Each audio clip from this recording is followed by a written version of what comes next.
adúpẹ́ fún àwọn tó nílẹ̀ pé a tún láǹfààní láti tún padà dé. Ẹ̀yin náà ni a máa bá Ọlọ́run jẹ́ kí a máa bára wa dáadáa. Mo kí ẹ̀yin tí ẹ ti ń wọlé o, mo kí wa ní ti ológun, mo kí wa ti kíkí ọlá.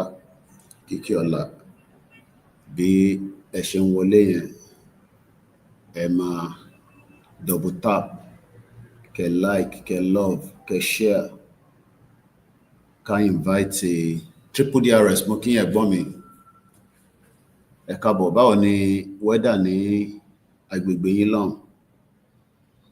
Mo dúpẹ́ fún gbogbo èèyàn wa o. Bàbá wa Kúnlé Ṣítà,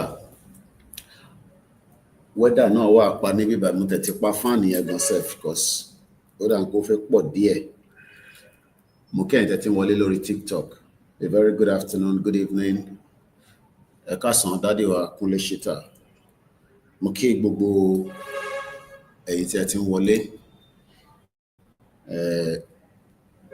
Ẹ mọ̀ pé tí èèyàn bá ti wọ orí live program, tẹ́ bá tètè bá wa like, share, algorithm yẹn máa send a message sí everybody pé Koiki ti wà live. But tí ẹ bá ṣe bẹ́ẹ̀, kò ní help program yìí náà.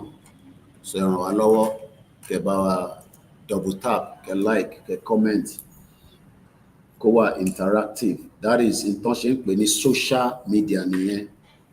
Kò ń ṣe analog tí wọ́n ń lò láyé àtijọ́.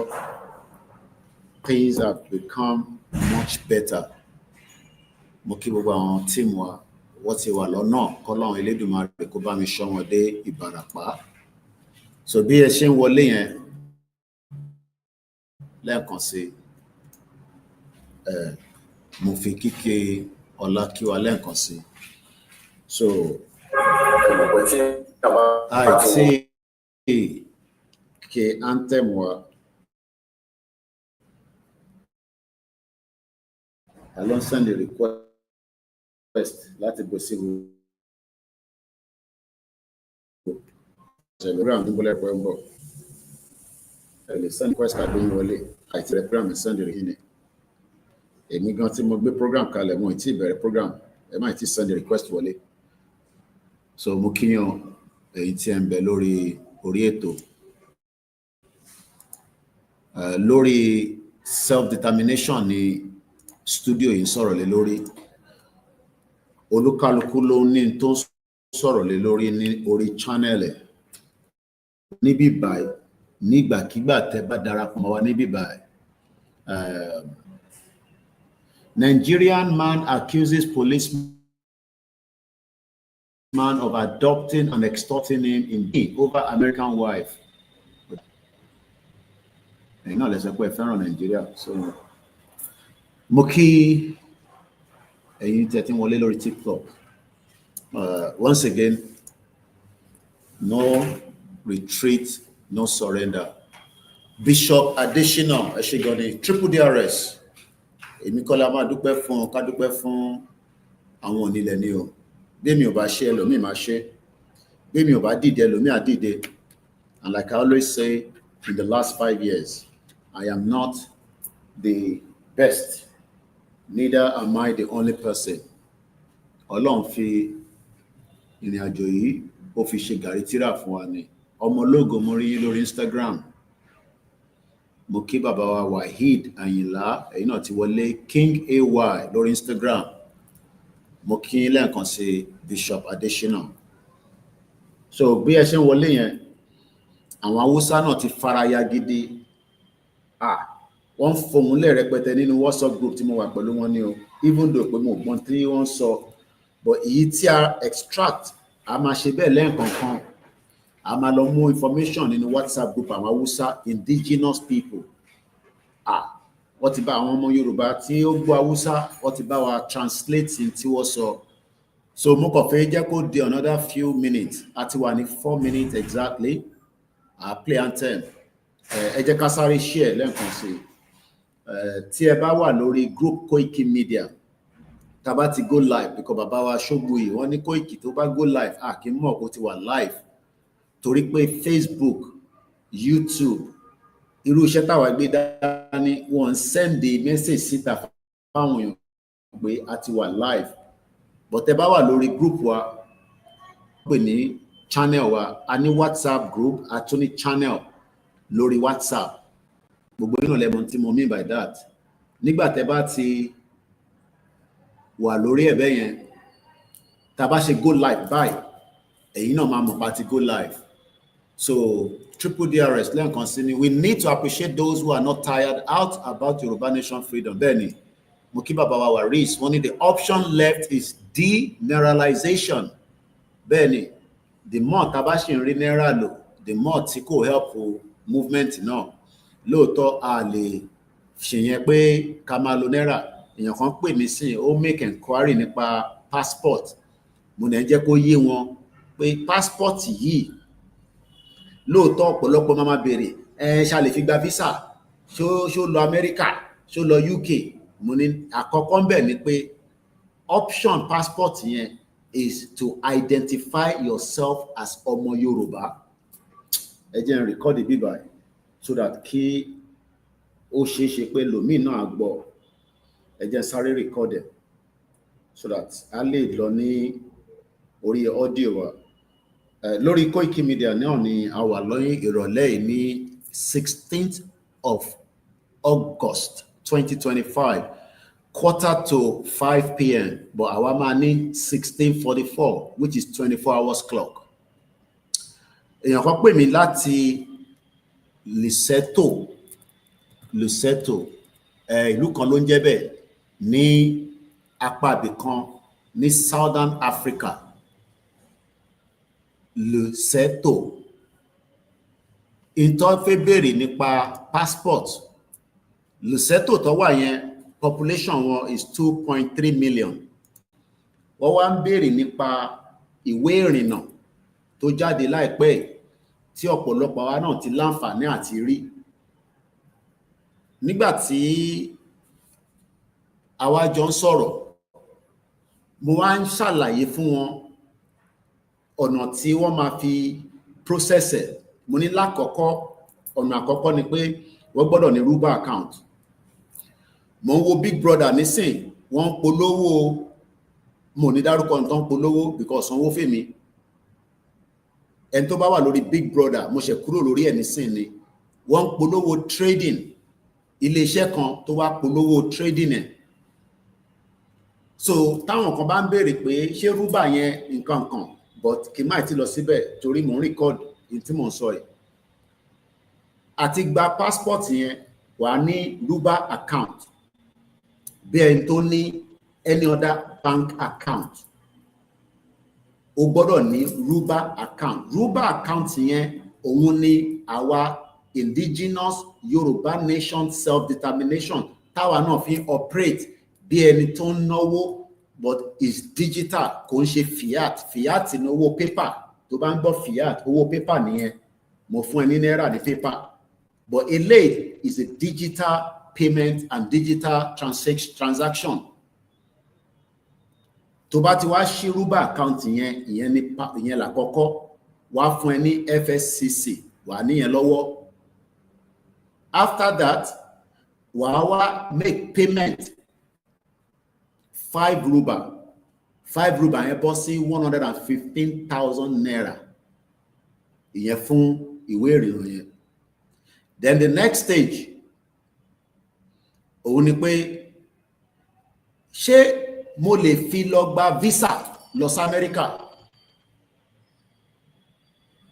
ṣé mo lè fi gba visa lọ sí UK ìyẹn ìwé ìrìnnà yẹn these are the questions that many of us are asking pé ṣé tá bá gba passport yìí I believe in it mo ní àkọ́kọ́ bẹ́ẹ̀ ni pé ìwé ìrìnnà yẹn is your identification ID ẹni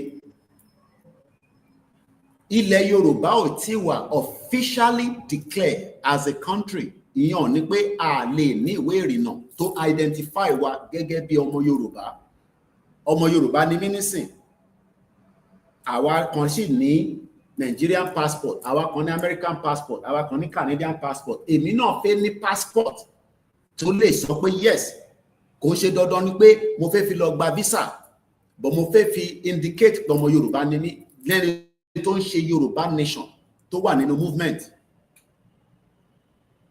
So tó bá ní ṣé a fẹ́ fi travel? No, it's not about ṣé a fẹ́ fi travel. A fẹ́ fi ṣe a form of identification pé kó fi dá wa mọ̀ pé àwa ni wọ́n á sọ fẹ́ nìyẹn Liseto lọ ti pè mí +2266 ní kóòdù wọn.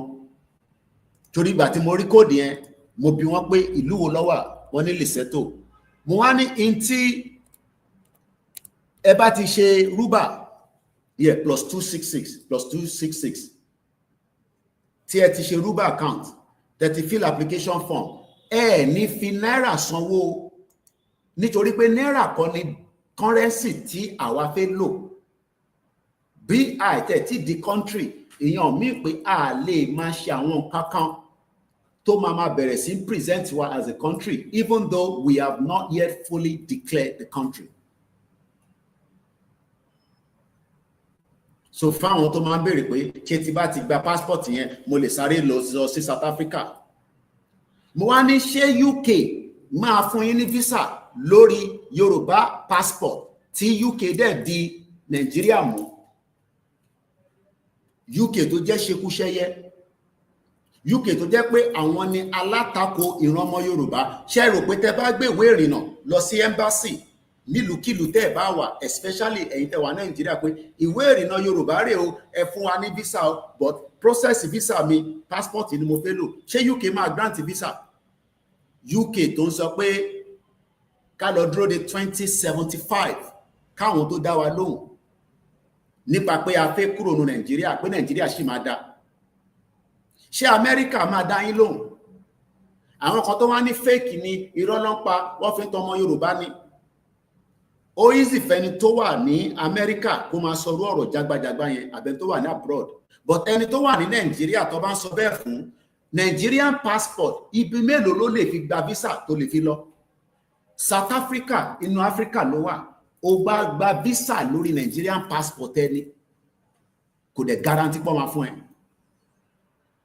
So mo wá ní tí 100,000 Yoruba people tó bá ní ìwé ìrìnnà yẹn as a form of identification, I need every right láti go ahead as well and declare Yoruba nation. Ọ̀nà oríṣiríṣi la máa fi gba country. So eléyìí mo kàn ń ṣe audio kékeré yìí, àwọn àlàyé sì máa lọ lórí ẹ̀. Kò wá ń ṣe dandan pé kó gbà, wọ́n force pé kó wá gba passport, wọ́n fi ọ̀bẹ sí ẹ lọ́rùn pé kó wá gba passport yẹn. It is not mandatory. Àwa tá gbà ó mú wa ní a ṣe gbà. Tó o bá lówó láti gbà kó ṣe dandan. Kò ń ṣe gbogbo èèyàn ló ní British passport. Àwọn ọmọ English ò ní British passport. Wọ́n kàn ní ID ní ìtàn pè ní bíi driver license wọn. Èmi ní British driver license nísìn, mo lè fi drive me anywhere within Africa. So tí bá wà ní Ghana, tó bá ní ṣé mo lè identify ara mi, mo lè yọ passport yẹn jáde as a proof of ID mi, yàtọ̀ sí my driver license ti UK àbí resident permit mi tí wọ́n fún mi ní UK. Is another proof of identification. Ẹni tó ní Nigerian passport tó ní British passport láti America, o gbọ́dọ̀ apply fún visa ni, kò dẹ̀ guarantee pọ́ máa fún ẹ, even though pé o ní permit nínú UK pé o lè máa gbé níbẹ̀, o lè máa ṣiṣẹ́ níbẹ̀, but kò guarantee pọ́ máa fún ẹ ní visa. Visa is the option of a country. It is not about the passport tó gbé dání. But sometimes a passport or a country can have impact on the lives of the citizen. Ìdí tí àwọn ọmọ màmá tó bí mi nígbà tó ń lọ sí London tó fi bí last born mi sí UK, ìyẹn last born, ẹni tó jẹ́ the last born màmá mi ọmọ 1980 ní UK lọ bí sí, ó dẹ̀ ní British passport.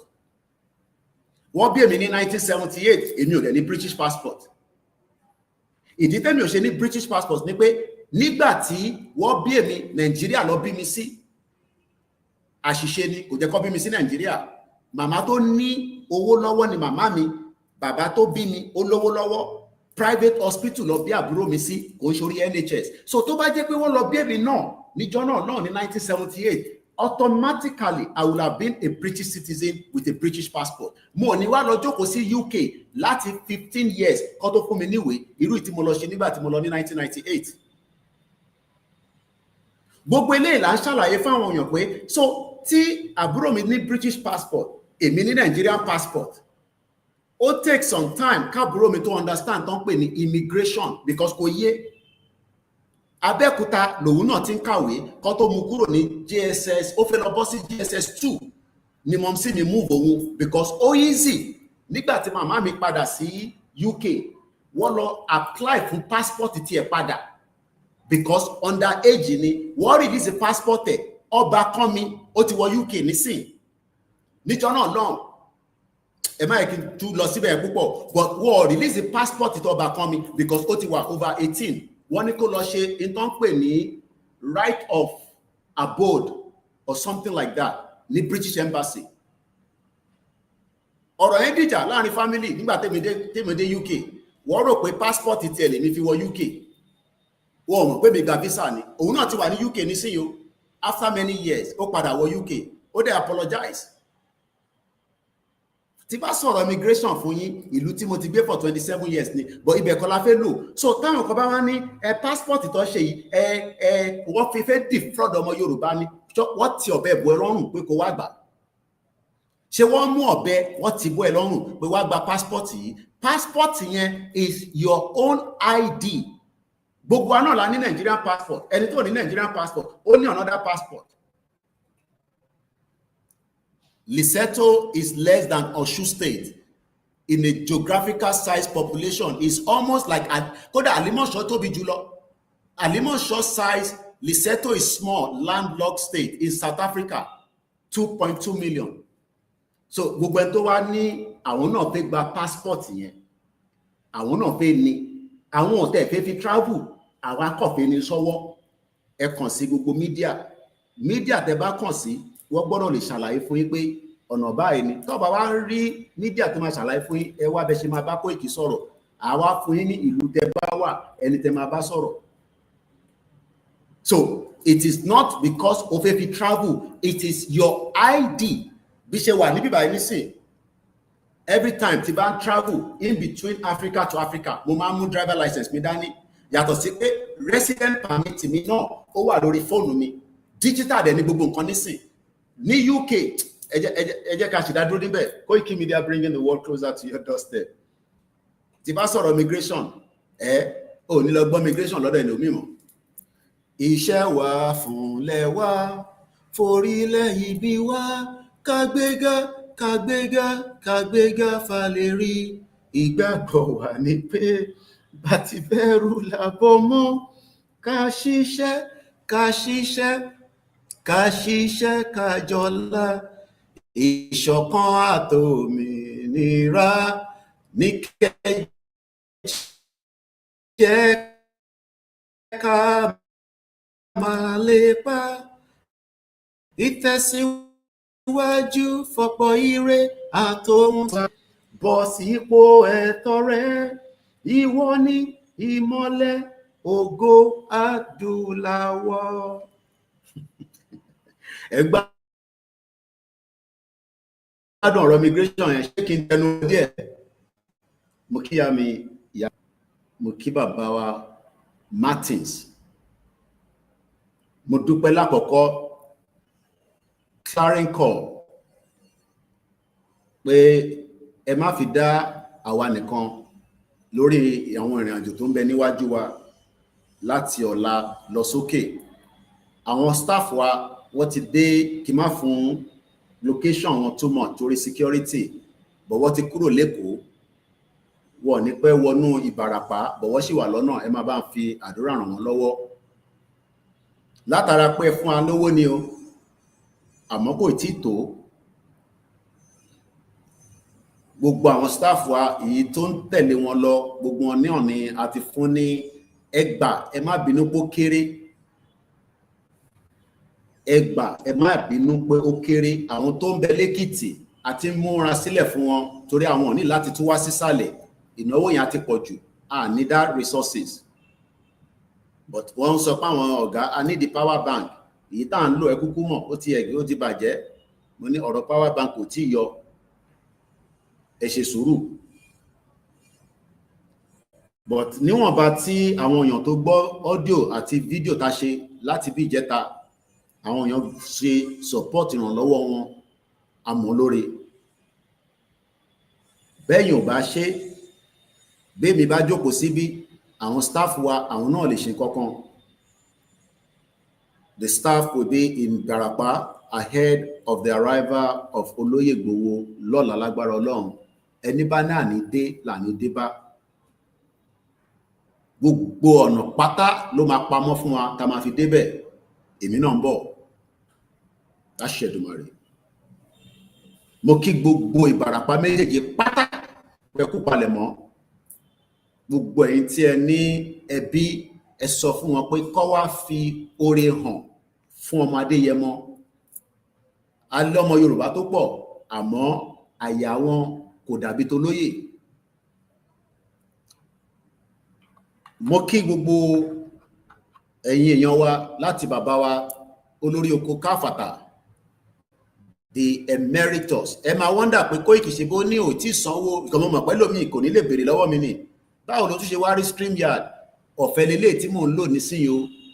Ẹ mọ̀ pé tí wọ́n bá ti tọ́wò tó ń lò, àwọn náà máa sọ pé kí ló dé tó lọ. Orí fóònù láti fi bẹ̀rẹ̀ broadcast.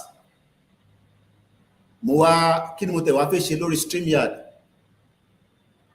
Mo ṣáà lọ sórí StreamYard, wọ́n wá ní ṣé mo lè ṣe kí n tún try free. So ilé tá ń lò nísìn free ni, kò mí pé tó bá dọ̀la ẹ tún máa rí mi lórí ẹ̀, torí a ní kò ń ṣọ̀fẹ́.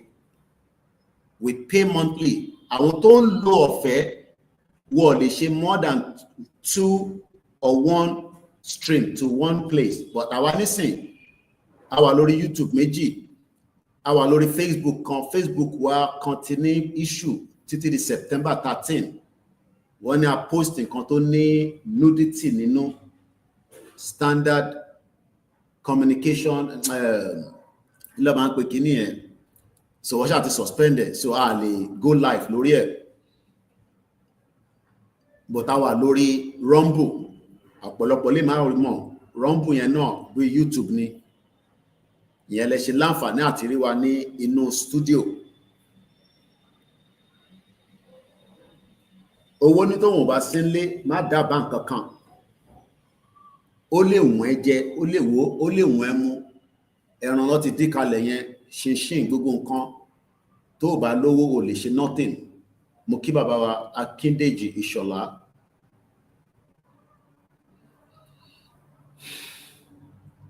Àdúrà ni kẹ́ máa fi ràn wá lọ́wọ́.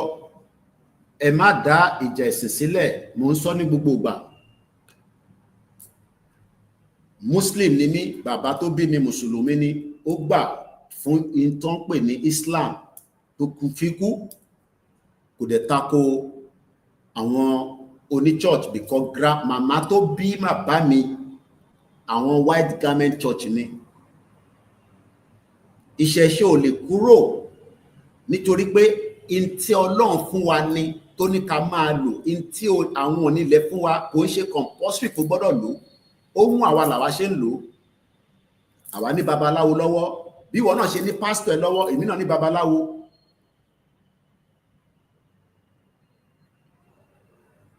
Bí wọ́n ṣe ń pe pastor tiẹ̀, èmi náà ń pe babaláwo tèmi. Bí wọ́n ṣe ń pe àfáà tiẹ̀, èmi náà tún ní àfáà, mo tún pe àfáà. Ohun èmi bẹ́ẹ̀ ni. A lè force gbogbo èèyàn kó wá ṣe ìṣẹ̀ṣe, kò possible. Pé gbogbo èèyàn ló máa wá ṣe ìṣẹ̀ṣe, no. But ìṣẹ̀ṣe lágbà. Bẹ́ẹ̀ lè lé ìṣẹ̀ṣe kúrò nílẹ̀ Yorùbá, bẹ́ẹ̀ lè lé Christianity.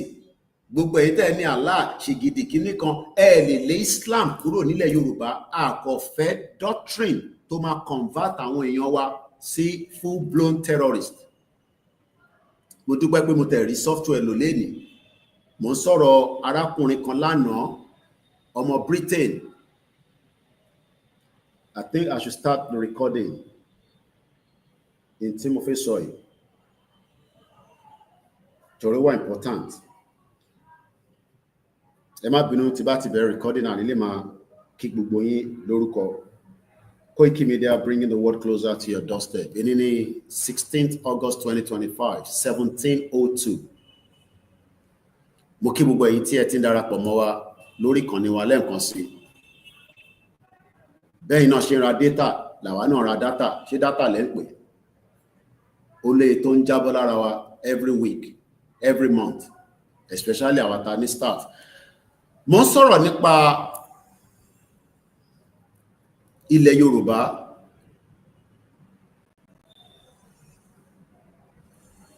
Mo ní ká má dá ìjà ẹ̀sìn sílẹ̀. Ọ̀pọ̀lọpọ̀ àwọn tó jẹ́ ìyá wa tó jẹ́ Christian, wọ́n wà worried pẹ̀lú àwọn èèyàn wa kọ̀ọ̀kan tí a jọ ń ṣe ètò nípa presentation ilẹ̀ Yorùbá. Ọmọ Odùduwà ni wá, kò sẹ́ni tó lè yí yẹn, kò sẹ́ni tó lè gbà yẹn kúrò lọ́wọ́ wa. Ọmọ ìran ọmọ aládé òun ní gbogbo wa. Ilẹ̀ Oòduà dẹ̀ ti ń bẹ kó tó gbé ẹ̀sìn dé. Ó ní nǹkan táwọn baba ńlá wa ń ṣe kẹ́sìn tó dé. Ìyẹn ò ṣe dispute. But a mọ̀ pé gbogbo nǹkan ló ní ọgbọ́n ká gba ilé, ká gbélé fún wọn.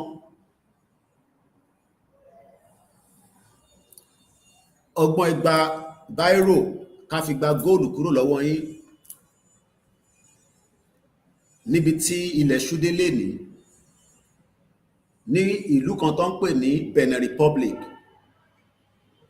Fáwọn tó láǹfààní àti wọnú ibẹ̀ tó jáde àbáwọn tó ń gbé níbẹ̀. Wọ́n ń ṣe Mùsùlùmí, wọ́n ń ṣe Kristẹni, àmọ́ wọ́n fi ìṣẹ̀ṣe ṣeré.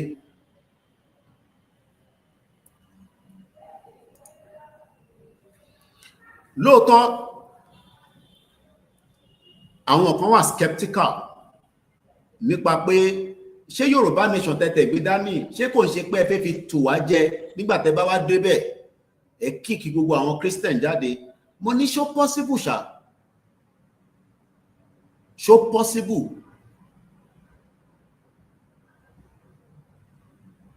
Pé torí pé a pariwo a fẹ́ gba òmìnira, Ọlọ́run má jẹ́ ká tó wá gba òmìnira pé torí a gba Yorùbá nation, a gba Odùduwà Republic, a wá tún máa bá Christian jà, a máa bá Mùsùlùmí jà.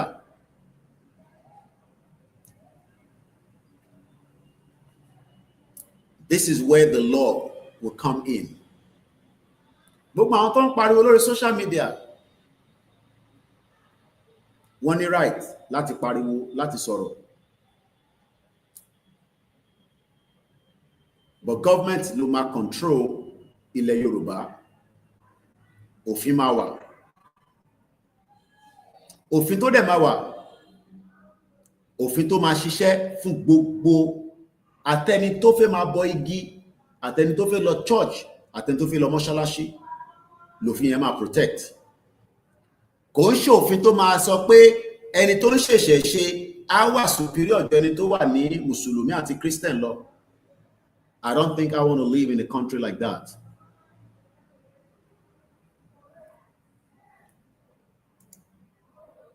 But ṣe làwọn èèyàn máa rò pé torí àwọn tó jókòó sórí media bí gbogbo àbáyé, gbogbo àdẹ̀kọ́ ní media yàtọ̀ sáwọn tó kàn blog. There's a difference between every job. Every job has its job description. À ń sọ fún yín pé a government will have a constitution, and that constitution will be abided, accepted after taba ti sọ pé constitution yìí la fẹ́, not like the fraudulent constitution tó ń lò Nigeria that has no meaning for anyone, regardless of whether you are a Christian, you are a Muslim, or you are a traditionalist. Mo fẹ́ kẹ́ nawọ́ sókè èyí tẹ́ ń defend even ìṣẹ̀ṣe pé ṣé Nàìjíríà lọ́wọ́lọ́wọ́ ẹ̀ ṣó respect ìṣẹ̀ṣe? Does the Nigerian constitution respect ìṣẹ̀ṣe? Does the Nigerian constitution tó tẹ̀ tí wọ́n sọ pé òun lo Bible àti Christian ṣó ní value fún àwọn tó jẹ́ Christian àbí Muslim? Ẹ bá mi down. Does the 1999 constitution, as many amended, because if you maintain your amend, ilé tó bá ti crack, you break it down completely and you rebuild it because foundation yet you are faulty.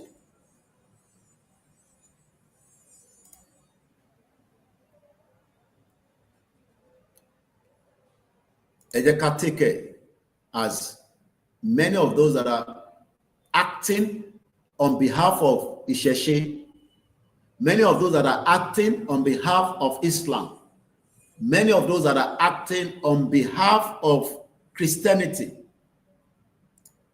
you would all have to be under a Yoruba government in the future Yoruba government. And everybody would respect. Gbogbo apáta la máa respect òfin. But wọ́n ní wá ṣe constitution bí wọ́n ṣe ti Nàìjíríà, gbogbo apáta la máa decide irú constitution tá fẹ́.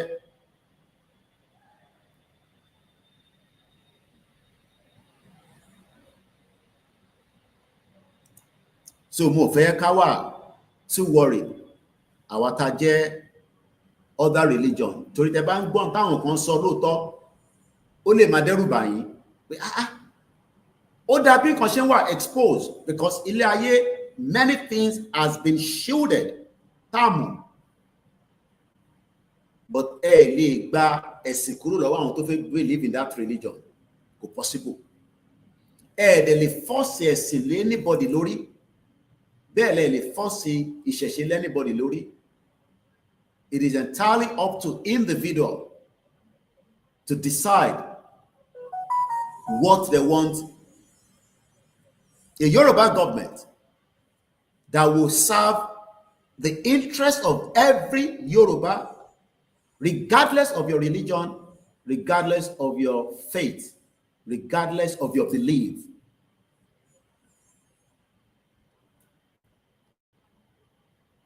Ìdí tá ṣe ń sọ pé ká gbalẹ̀ wa ká lè lo ìtàn pè ní ọgbọ́n àtòye tọ́ba Elédùmarè fún gbogbo wa láti fi ṣe ìjọba ilẹ̀ Yorùbá tó máa ní ipa, tó máa ní impact, tí kò ní máa jẹ́ èyí tí à ń ṣe ní Nàìjíríà nísìn tí gbogbo church ò ní ná, tí wọ́n ní títì, tí wọ́n lómi, tí wọ́n ń bẹ̀rù,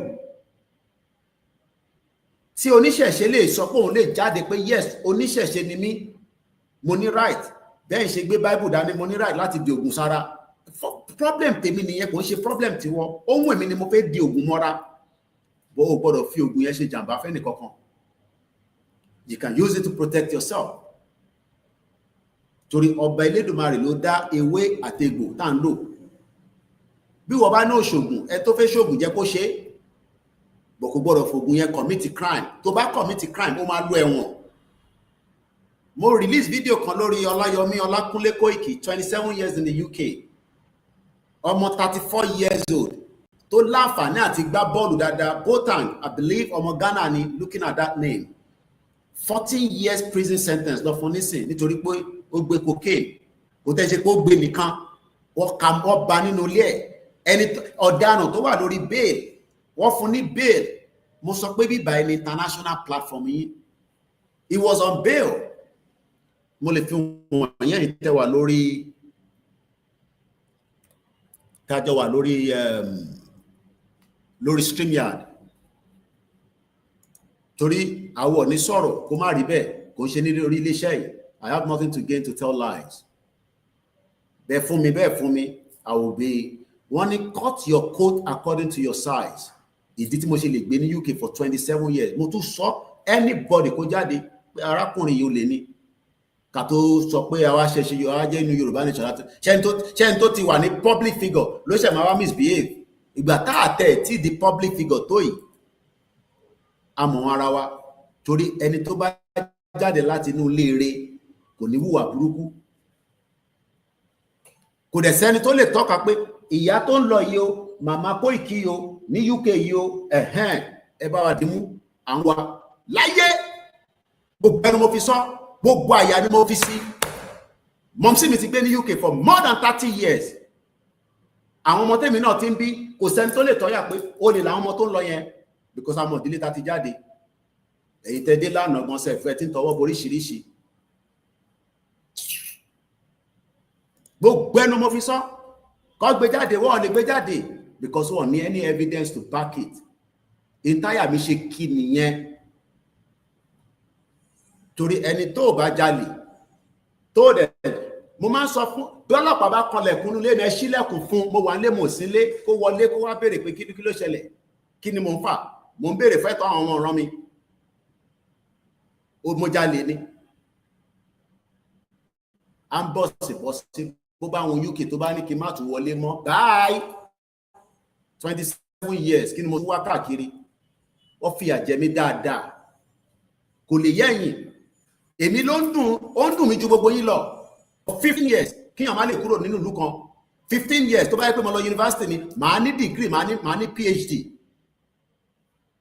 àti náà fi ṣépè mọ́ níbí báyìí ni ẹ̀yin ọmọ tẹ́ṣẹ̀ ẹ̀yin ọmọ Indomie ìwọ wá ń já ẹ̀wá máa ṣe nínú chapachapa ọmọ tó ń pè ní kọ́ lọ́kìyàn for 15 years ìlú yẹn lèmi wá sọ nísìnyí pé ká kúrò lára connect Nàìjíríà ìwọ́ṣẹ́ wa ṣé ìwọ ọmọ tó mọ̀ pé tó ń dun Koiki jù nìyẹn.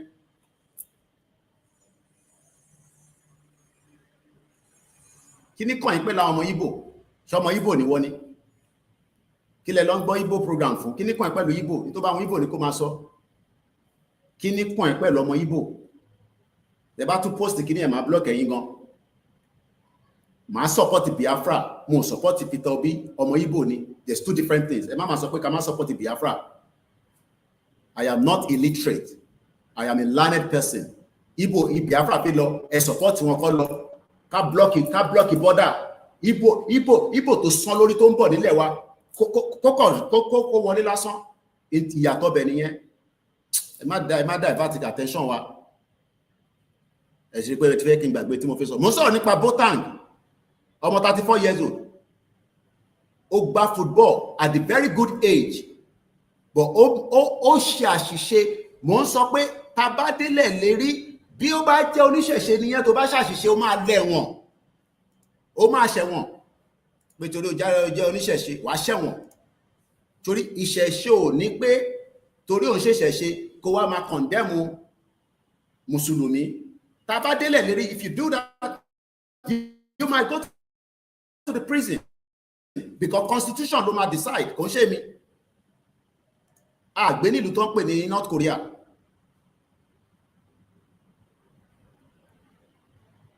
fẹ́yìn tẹ́wà lórí screen òun lẹ́ wò yẹn arákùnrin náà 14 years ló máa ṣe nínú prison ó lọ́mọ 18 months you commit the crime you will go down for it o rò pé mi náà mọ bó ṣe ń ṣe drug tó bá jẹ́ pé mo fẹ́ ṣe drug ni gbogbo èèyàn náà ló mọ bó ṣe ń ṣe nǹkan but tẹ́mi ẹ̀ bá sọ pé in tó fẹ́ ṣe yẹn ó mọ the repercussion ẹ̀ wà tètè ya padà à ń jà fẹ́tọ̀ wa ni eléyìí ò ń ṣàṣìṣe à ń jà fúnran wa ni à ń jà pé kí nǹkan tó ti bàjẹ́ kó má bàjẹ́ ju bó ṣe yẹ lọ ìgbà wo là ní kú.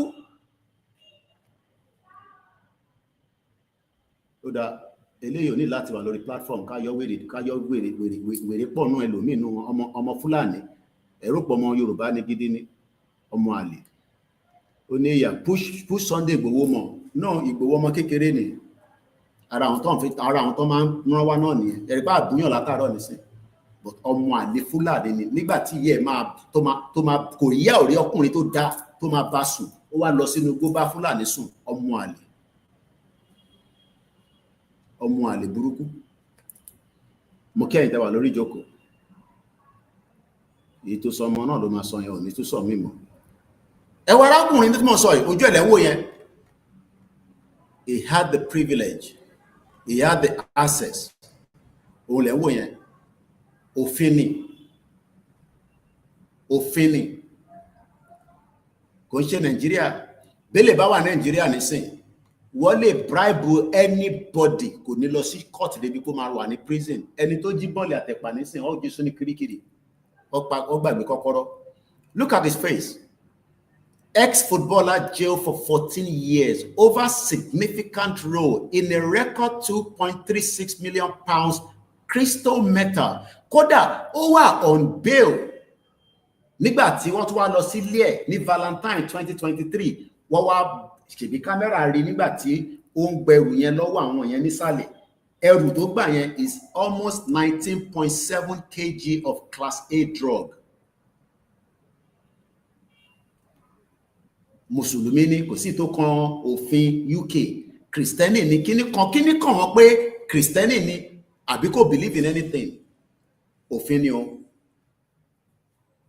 Òfin yẹn ni kò sí ní Nàìjíríà because tófin bá wà Nàìjíríà gbogbo àwa pátá tá jẹ́ oníṣẹ̀ṣe Mùsùlùmí ni Kristẹni ni gbogbo alẹ́ ẹ̀ka ní right. Ẹni tó ń jà fún ìṣẹ̀ṣe gan kò ní right nínú Nàìjíríà. Ìyẹn làwa ṣe ń sọ pé ẹ jẹ́ ká gbalẹ̀ wa kí gbogbo wa lè ní right, equal right. Torí orí kan ju orí kan lọ.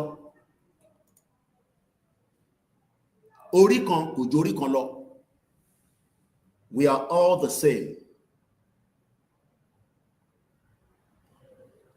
So I hope that a future Yoruba government will look into as many of these issues tó ń dùn wá lọ́kàn, tó ń affect wa gẹ́gẹ́ bí ìran ọmọ aládé, so that a lè jọ ṣe kíni, a lè live together in peace and harmony. But a lè gbé in peace and harmony tí a bá ní àwọn tó sọ pé wọ́n ṣe Islam tó dẹ̀ ní ideology terrorism. We would have to treat those issues. And this takes me back to the UK Home Office. Mo sọ díẹ̀ nínú ẹ̀ lánàá. I can show you a bit of it. We should be worried about àwọn tó ń wọlé infiltrators tó ń pè àwọn ní allow láti Mali tó ti wá di pé wọ́n convince àwọn ọmọ Yorùbá nínú ilé. That is where we need the country quickly to tackle those issues. Kò ṣe pé ká sá fún.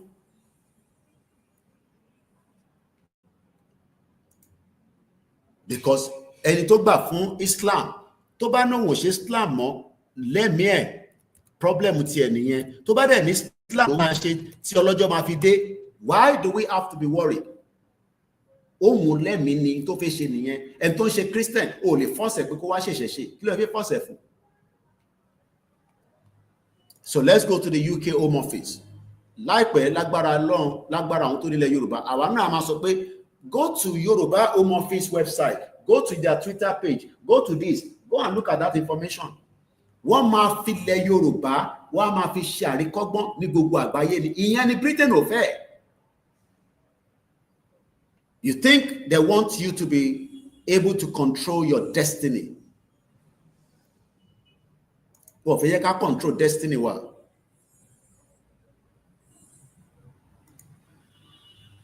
And our destiny is in our hands. It has nothing to do with your religion. Bóhun ẹ̀ kò lọ seven, bóhun ẹ̀ kò lọ sí hellfire, bóhun ẹ̀ kò má lọ sí anywhere. Àníyàn kọ́ là ń sọ. Ǹjẹ́ o ní destiny nílé ayé tó ń gbé kẹ́mi ẹ̀ tó jábọ́?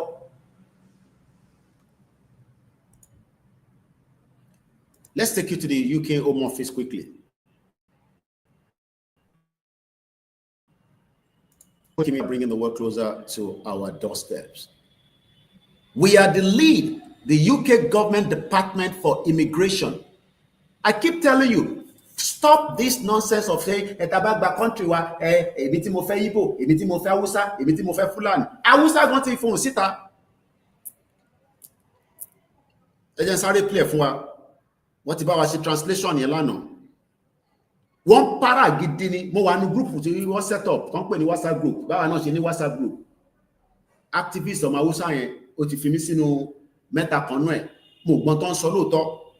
But ẹ rí pé in tí àwa indigenous people máa ṣe fún Fulani, ó ń súnmọ́ bọ̀ díẹ̀díẹ̀. Kódà ó sọ débi pé gbogbo ọmọ Hausa tó bá fẹ́ Fulani kó lọ divorce wọn. Ẹ jẹ́ ká play audio yẹn ká tó wá gbé yín wọnú Home Office. Home Office yẹn òun ló ń pè ní the lead tó bá sọ pé kan lead àwọn ló wà in charge gbogbo security àti immigration àti passport àti crime policing homeland security protecting vulnerable people. Ṣé Nigeria protect Muslim vulnerable débi kó fẹ́ protect oníṣẹ̀ṣe tó tẹ̀rí tó oníṣẹ̀ṣe rò? Ṣé Nigeria protect vulnerable Christian? Mo lè fún yín lórúkọ ẹ wà lórí Facebook o, sister mi ó ti wà níbẹ̀ nísìn láti mọ́ra kò ń sọ̀rọ̀ 10 years. Ó bá mi ó ti wá nígbà tí mo wálé ní many years back. Ó lọ́mọ tó ní physical challenge. Muslim ní Nigeria ò rí ti ẹ̀rọ. That is the reason why we are crying out and saying this union, don't pay Nigeria, it needs to end. Gbogbo ada lè máa lọ kọ́nà fọ́run kẹ́ actor yẹn ọkùnrin tó kú láìpẹ́. I think he died yesterday. Ṣé kọ̀ràn lẹ́ ń pè? Ọ̀dọ̀ lóyè ni mo wà tí wọ́n ṣe announcement lórí fóònù kan náà wọn staff wọn níbẹ̀ pé kọ̀ràn jáde láyé. Ọmọ Yorùbá ni. Bí a kò gbọ́ Yorùbá nation, bí ó gbọ́, I don't know. So kí la wá ń sọ? À ṣe this, à ṣe dà kọ́lé, à bímọ, à ṣe this. Tọ́lọ́jọ́ bá dé á mú gbogbo wa máa lọ.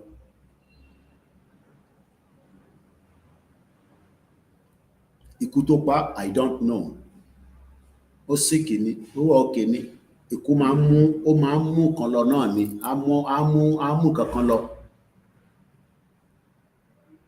Bí gbogbo wa ṣe máa lọ lẹ́yọ kankan náà nìyẹn. Tí bàbá yẹn ti dìtàn báyìí, tèmi àti ẹ̀ náà máa dìtàn níjọ́ kan. Bẹ́ẹ̀ ni. Alágbára he, alágbára hu. Alágbára yá, alágbára ha, àwa la ní àníjẹ́kẹ́ lọ, a máa dìín mú Yorùbá nation wo, àwa la ní kíní kan, ìtíkú bá dé, kò dá dúró. Let's play that audio quickly. Ní láti gbọ́ Hausa yẹn, translation to Yorùbá tó ṣe fún wa ní ká gbọ́. Mo fẹ́ sọ̀rọ̀ lórí ìwà burúkú tí ẹni ẹ̀kọ́ ẹni ẹgbẹ́ Usman Danfodio tó kù sí àwọn Hausa lórí ilẹ̀ wa nílùú Hausa. Mo kí gbogbo ènìyàn máa yẹ ní tẹ̀jẹ̀ Hausa tẹ̀sí wa ní gbogbo ibi tí àwọn Hausa wà. Ṣé ẹ ń gbọ́ dáadáa? Gbogbo ẹ̀yin tí a jọ wà lórí program, mo mọ̀ pé orí speaker kọ́ ni ó wà. Mo dẹ̀ fi the other phone record. Ṣé audio yẹn jáde? Ẹ bá mi sáré fi sí comment section, mo mọ̀ bóyá eléyìí máa pick pẹ̀lú speaker yìí. Kò tó jọ mẹ́ta tí I hope we can connect. Ṣé audio yẹn jáde? Ó jáde, ó dà. Tó bá ti lè jáde lórí software, àwọn tó wà lórí TikTok náà gbọ́dọ̀ gbọ́. Ó jáde, that's fine. Dó mo ń try láti pair pẹ̀lú eléyìí. Àwo bó ṣe kéré tó yìí, ó ta dáadáa lẹ́nu. Àní kò dìgbà tí nǹkan bá tóbi gbàràgàdà bí wèrè bí Nàìjíríà, atarodo ni bó ṣe ń rí, sọ́nì ni. Mo gbé dání láti UK ni. Tó bá ra ńlá náà, a ṣiṣẹ́. Èèyàn mi pé léyò ni. A ní Nàìjíríà ti tóbi kò lè ṣiṣẹ́. Ká dissolve ẹ̀. Ká lè ráyé gbé. Ẹ jẹ́ ká go back. Kákọ̀ gbọ́ kékeré nípa Hausa yẹn, just small bit. Àwa lọ gbọ́ translation ẹ̀. Musan ta'addancin da Danfodio ya yi wa Hausawa a ƙasar Hausa. Mu kuma san ta'addancin da Fulani jikokin kasar gwamnatin ta'adda Danfodio lanatullahi alaihi da suke yi wa Hausawa da indigenous baki daya 'yan ƙasa kenan. 'Yan wani Hausawa da sauran ƙabilu a hukum. A hukum sallama irin tamu ta mu 'ya'yan Hausawa tsarkakakku wanda ba su cin amana, ba sa zina, ba sa kwace, ba sa karya, ba sa kisa, ba sa shan jini. Irin abin da Danfodio ke yi wa Hausawa da abin da yanzu jikokinsa da 'ya'yansa da kamakunansa da tankaɗa haɗinsa suke wa Hausawa. 'Yan wani Hausawa a hukum. Yau dai musamman audio na akan wato ina murna ina farin ciki akan wato ranar bikin Hausa da muka yi 20 ga watan 7 27 ga watan bakwai 27 ga watan bakwai muka gabatar da wato ranar wato harshen mu na Hausa da kuma al'adunmu, sannan kuma dan cire dan zina dan gaba da alfatiha. Come on, waste too much time. Muke olórí ẹbí Muke bá kí àwọn tèmi ní Oxford níbi tí ó wà presently. A ti gbọ́ the beginning. Now, òru àná mo dúpẹ́ fún brother wa tó bá wa ṣe ó ṣe akitiyan ẹ̀. Òun náà ni driver tó ń gbé àwọn ọmọ wa lọ sí Ìbàràpá, wọ́n ti wà lọ́nà báyìí. Ó lọ́rẹ̀ẹ́ tó jọmọ Haúsá, tó jọmọ Yorùbá, no, tó jọmọ Yorùbá tó bá Haúsá. Òun ló wá bá wa ṣe ìtumọ̀ ẹ̀. Ẹ jẹ́ a gbọ́ ìtumọ̀ yẹn. 5 minutes 47 seconds, no interruption. Ẹ farabalẹ̀ kẹ́ gbọ́n tí Haúsá sọ nípa àwọn Fúlàní. Lórílẹ̀-èdè Nàìjíríà àti ní gbogbo àgbáyé. Mo kí yín ní kíkí yìí tá a máa kí àwa lédè wa, mo sì kí yín pẹ̀lú orúkọ títọ́ Ọlọ́run pé Assalamu alaikum wa rahmatullahi ta'ala wa barakatuh. Mo fẹ́ kí gbogbo yóò mọ̀ dájú pé Usman Dan Fodio tẹ́ ń wò yìí kì í ṣe ẹni Ọlọ́run kankan, ẹni ẹ̀kọ́, ẹni àdánù ni. Àtòun àti gbogbo àwọn tó jẹ́ Fúlàní pátápátá láwọn tó jẹ́ àwọn ọmọlẹ́yìn rẹ̀. Àwọn náà làwọn tá ń bá ṣe gbogbo lọ́wọ́ wa, àwọn náà làwọn apààyàn, àwọn náà ni ajínigbé, àwọn ni kidnapper, àwọn náà wọ́n ń rí ìpìyàn káàkiri. Àwọn ni wọ́n ń gbé àwọn èèyàn tó gbé àwọn èèyàn tó fi ń gba ransom. So olórí burúkú ní gbogbo wọn. Usman Dan Fodio tá wá pẹ̀lú pé òun mẹ́sìn wálé Haúsá ni, àmọ́ ìbànújẹ́ burúkú ló mú wá sí ilẹ̀ Haúsá.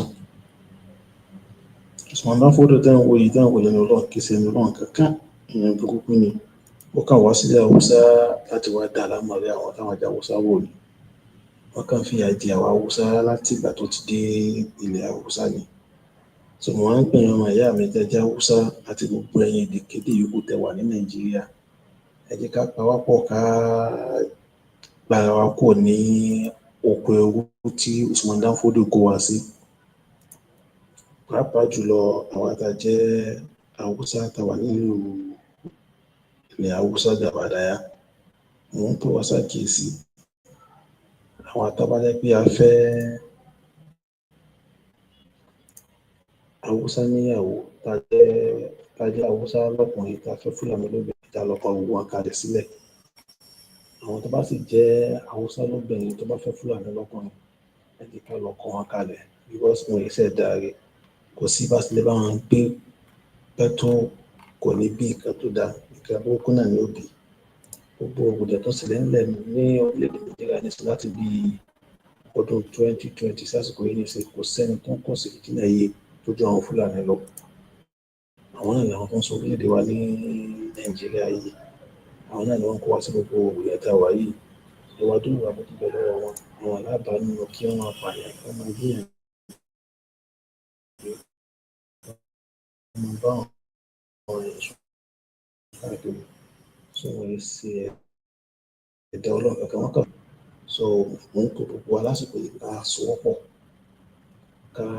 ká wọ́n náà bá ṣe gba òmìnira kó lọ́wọ́ àwọn amúnisìn tó sọ wá dẹrú yìí tó ń pè ní àwọn Fúlàní. A sì ti ní wọn lọ́pọ̀lọpọ̀ lórílẹ̀-èdè yìí. Ọ̀pọ̀lọpọ̀ wọn ní ìsìn wọn lórí pé àwọn ni aṣojú wa lórí ẹ̀sìn gẹ́gẹ́ bí àwọn àgbà àfà wọn bí Yàyà Dáńgórí, Dáírù Bauchi, Gúnmìnì, Zẹ́sẹ̀kìnì, Bẹ́ẹ̀ Usmani àti bẹ́ẹ̀ bẹ́ẹ̀ lọ. Gbogbo pátápátá àwọn ẹni ẹ̀kọ́ ni wọ́n rán iṣẹ́ ní Ọlọ́run tó fi dórí àwọn olóṣèlú wọn bí El-Rufai, Kọ́ńkọ́sọ, Ganduje tó wà tó dé orí Sultan Sokoto. Wọ́n yìí ṣe ẹni eré kankan, ẹni bú ni wọ́n torí gbogbo wọn ló mọ gbogbo wàhálà tó ń ṣẹlẹ̀ lórílẹ̀-èdè Nàìjíríà yìí wọ́n dẹ̀sẹ̀ kankan sí. So wọ́n á fi àsìkò yìí mo fi ń bá gbogbo ọmọ ìyá mi sọ̀rọ̀ tẹ́ wà ní Haúsá pápá tẹ́ jẹ́ Haúsá tẹ́ jẹ́ ọmọ bíbí ilẹ̀ Haúsá láìsí Fúlàní àti gbogbo èdè yòókù tó wà ní orílẹ̀-èdè Nàìjíríà yìí. Ẹ jẹ́ ká sowọ́pọ̀ káwọ́ náà bá sì gbàgbà kó lọ́wọ́ òkú ẹrú tá a wà yìí. So ìdìbò tó ń bọ̀ lọ́jọ́ iwájú nísìnyí tó kù bí ọdún kan ọdún méjì tó ń bọ̀ yìí. Ẹ jẹ́ ká sowọ́pọ̀ ká make sure pé ní ká rí dájú pé ní kò sí Fúlàní kankan tá a yàn sórí ìbò ó sì bẹ́tà ká yan èdè míì tó sì tún máa ràn wá lọ́wọ́ yàtọ̀ sí ká yan Fúlàní lọ torí táwa tó ní ká yan Fúlàní àá tún padà sóko àárọ̀ tàwa ni tẹ bá wọn tó ń ṣẹlẹ̀ lórílẹ̀-èdè Nàìjíríà ní ìsìn gbogbo ipò tó ń yàn tó yẹ pò ńláńlá kò sáwà tájọ́ máa wó sáré lẹ́ńbẹ̀ àwọn Fúlàní tá à ń sọ ìwé sọmọ Nàìjíríà wọn kà wá wọn kà fẹ́ wá balẹ̀ jẹ́ fún wa ní ẹ̀dá tó lọ jẹ́ ká fọwọ́sowọ́pọ̀ kí gbogbo kó lè jọra wọn. Inú mi dùn gan-an torí program kan tá a ṣe lẹ́nu ọjọ́ mẹ́ta yìí ní on 27 oṣù kejì ọdún tá a wà yìí tí gbogbo àwa Haúsá tá a pawọ́ pọ̀ tá a gbé àṣà wa lárugẹ tá a sọ nípa tá a ṣàfihàn àwọn àṣà wa ìṣe wa àti àwọn ìwà wa so irú eléyìí ni ẹ jẹ́ ká polongo rẹ̀ dáadáa kí àwọn ọmọ ìyá wa tó di Haúsá rẹ̀ káwọn máa bọ́ pé kọ́ mọ̀ pé àti ń fọwọ́sowọ́pọ̀ kí nǹkan lè jọra wọn ìpè tí mo ń pè òye náà ni orúkọ tèmi ní Mukhtar Adam. Òun lẹ gbọ́ yẹn mo wà lórí péjì wọn nísìn wọ́n ń pèlè ní Jaruma Hausa TV 24 interview wọn nísìn August 14 2 days ago lọ posted look at where Hausa children are studying ẹ̀yin tẹ́ bá fẹ́ wẹ̀ lọ sórí YouTube àti Facebook Koikimedia or Koikimedia bákan mo kí ẹlẹ́ẹ̀kan sí wà látà. Look at where the Hausa children are studying. Is this the one that will hold a meeting that will benefit Hausa tribe while Hausa children are studying in car? Tẹ́ bá rí dilapidated building yẹn bó ṣe rí gbogbo ẹ̀ ti já lókè já nísàlẹ̀. Àwa tí Ọlọ́run Elédùmarè dá dáadáa àwa wá ń sọ pé ẹjá kúrò ní Nàìjíríà ọmọ Yorùbá wá ní no èmi ò fẹ́ ká kúrò ní Nàìjíríà o Haúsá gan ní ká kúrò ní Nàìjíríà gbogbo picture wọn lélẹ̀ Gumi gbogbo wọn tẹ́ bá lọ òun là ń fi wọn àwọn tó wà lórí kiri báyìí òun lẹ ṣáà gbogbo ilẹ̀ ń wò ìnísìn page wọn lélẹ̀ ìtọ́sọ́pọ̀ o Koikimedia bringing the world closer to your doorstep mo fi end delay ẹjẹ́ tún lọ mú mi wá èmi ò gbọ́n tán sọ lóòótọ́ bọ̀ wọ́n faraya burúkú nínú platform wọn náà níbẹ̀. This is the reason why ta ṣe ń sọ fún ọmọ Yorùbá pé ìwọ jẹ́ káwa jọ sowọ́pọ̀ kájọ máa béèrè ẹ̀tọ́ wa torí pé insecurity tó ń affect àwa òun náà mà ló ń affect àwọn náà lọ́hùn mo kàn tó fẹ́ lọ mọ́díò kan jáde nínú kódà bígbà òun lè léyìn nísìn indigenous people wake up òun lórúkọ platform yẹn 98 messages ló ti wà nú ẹ̀ mo gbọ́n tán sọ lóòótọ́ but many gbòòsì kan lọ nínú ibẹ̀ ni ó dà pé English ọ̀rọ̀ tó ń sọ nínú ilé because wọ́n sọ fún mi pé kan is for international gbòòsì ni èmi náà ju ti èmi náà síbẹ̀ èmi náà ti ju tọ̀dọ̀ tẹwa náà síbẹ̀ ọ báwọn náà bá gbọ́ wọn máa wẹ́ tó máa translate ẹ̀ fún wọn. mo kí ẹ brother mi mo ti rọ́wọ́ ẹ safety domain máa kí gbogbo yín dáadáa gbòòsì òun lélẹ̀ nísìn náà ó dà pé platform tiwa lélẹ̀ Yorùbá self determination gbòòsì lọ nínú platform wọn yẹn that means àwọn náà consciously wọ́n ti ń dìde pé no nígbà kí ló dé 1806 eléyìí náà nísìn Tura Takia Bango 2 59 messages gbòòsì ló lọ nínú bẹ̀ ẹja gbọ́ wọlé audio yìí nísìn ànígbọ́ kẹ́kọ̀ọ́ lè rí pé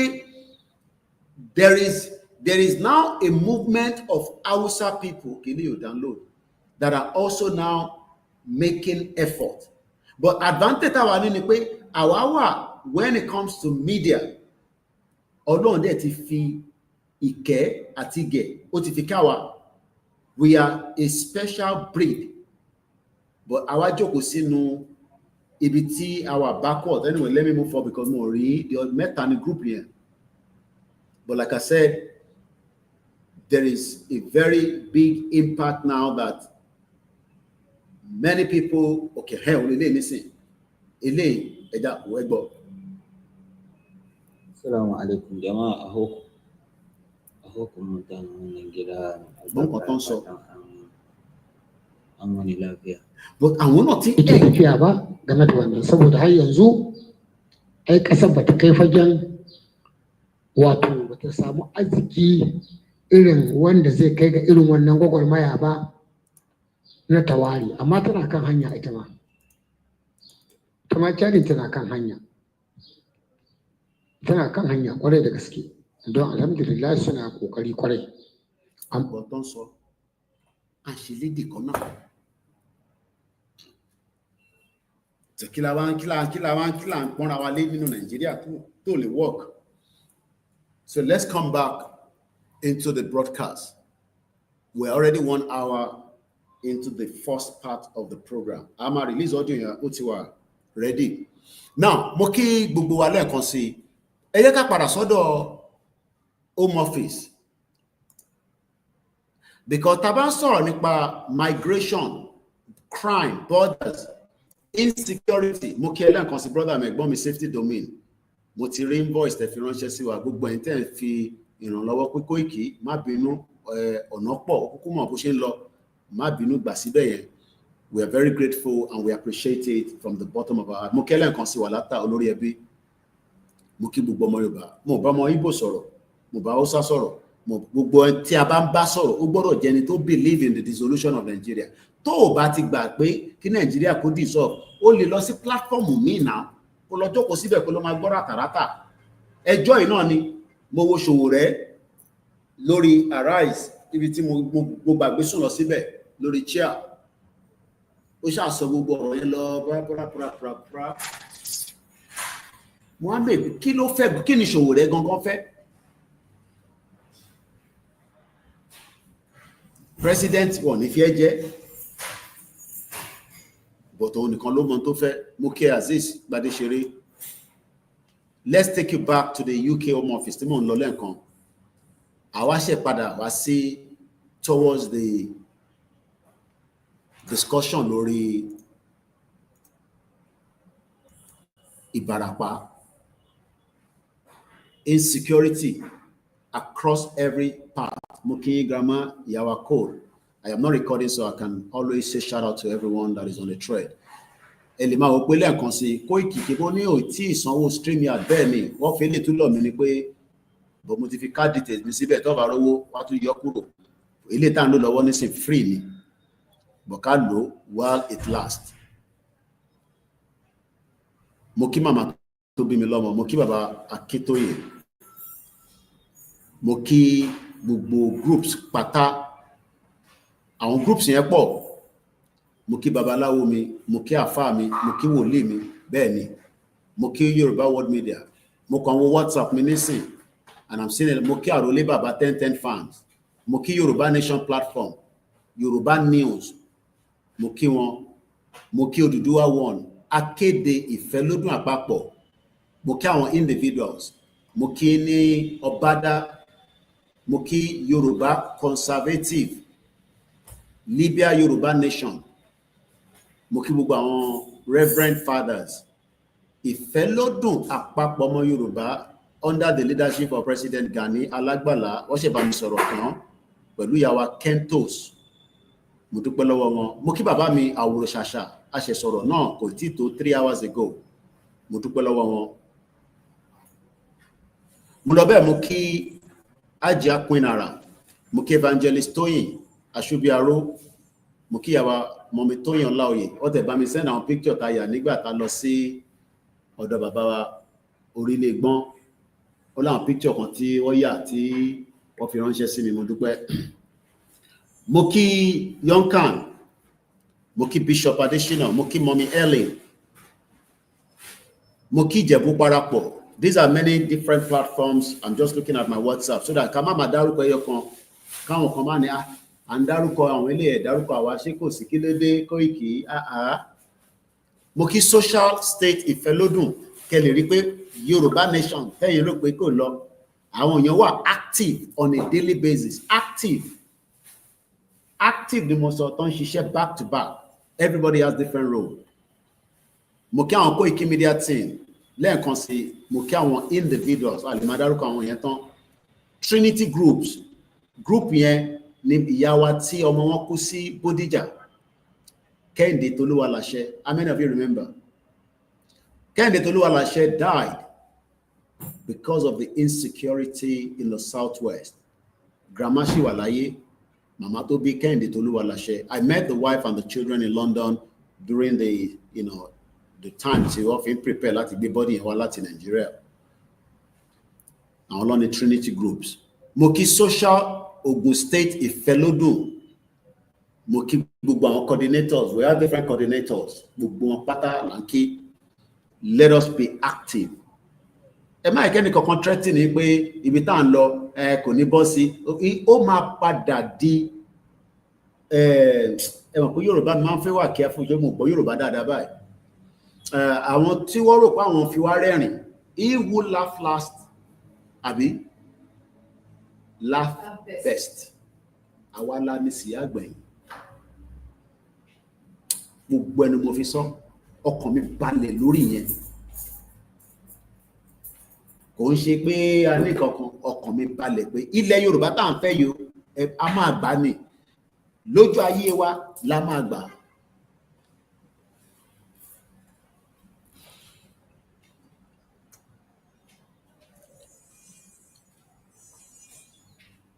Ìwọ lè máa fi ṣeré, kò má tà.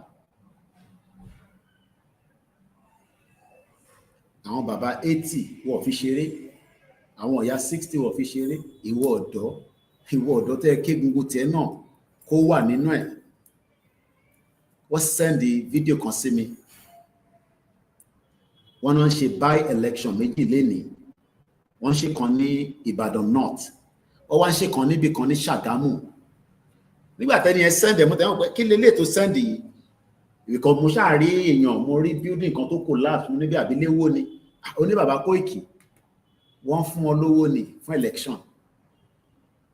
There is a by-election in Ṣàgámù. I hope I'm right. Màá gbé jáde lórí Facebook. Ó wà níbẹ̀ àti post-ẹ̀. Mo post-ẹ̀ sórí Twitter. By-election. Òyìn kan kú.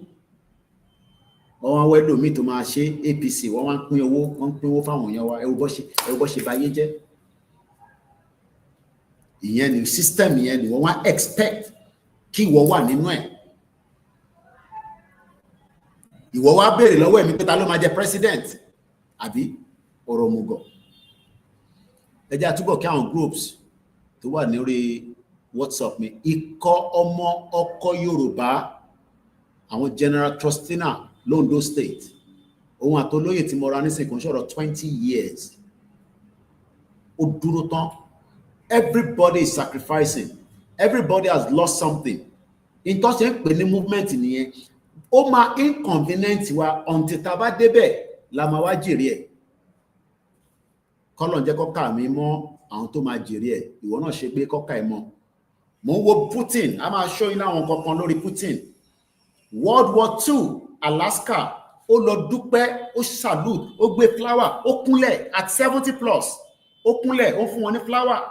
Àwọn tó ti kú, ó ń dúpẹ́ lọ́wọ́ àwọn tó wà níbẹ̀ tó ń bá wọn tọ́jú àwọn tó ti kú ní ọmọ World War II. Ẹni sọ̀rọ̀ jẹ́ sáré gbé débẹ̀. Èlòmí mo ní bíbá ní international platform. Bíbẹ̀ ó máa kúrò lórí platform kó jókòó sí bíbá. Kó mọ tó ń lọ lágbàáyé. World War II. Ó ń dà. Ó ń dúpẹ́ lọ́wọ́ wọn.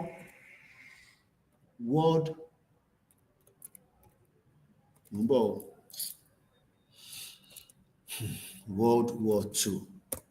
Nígbà ọlọ́jà ogun World War II, 1939 to 1945. As at that time, wọ́n ti create ìlú òfò tó ń pè Nàìjíríà yìí. Àwọn Britain wá ń lo àwọn bàbá wa níjọ́ náà lọ́hùn, wọ́n fi wọ́n lọ jà ogun. A very wicked country that doesn't want to accept the truth. But enough is enough. Union yóò work. Ó ní àwọn èèyàn wa lára. Ó ń dìbà a future of our people. Èyí kan wá jẹun kánú, ẹ wà òkè, ẹ wá ń condemn táwa ń ṣe. Alálẹ̀ àmú yín. Èyí ká.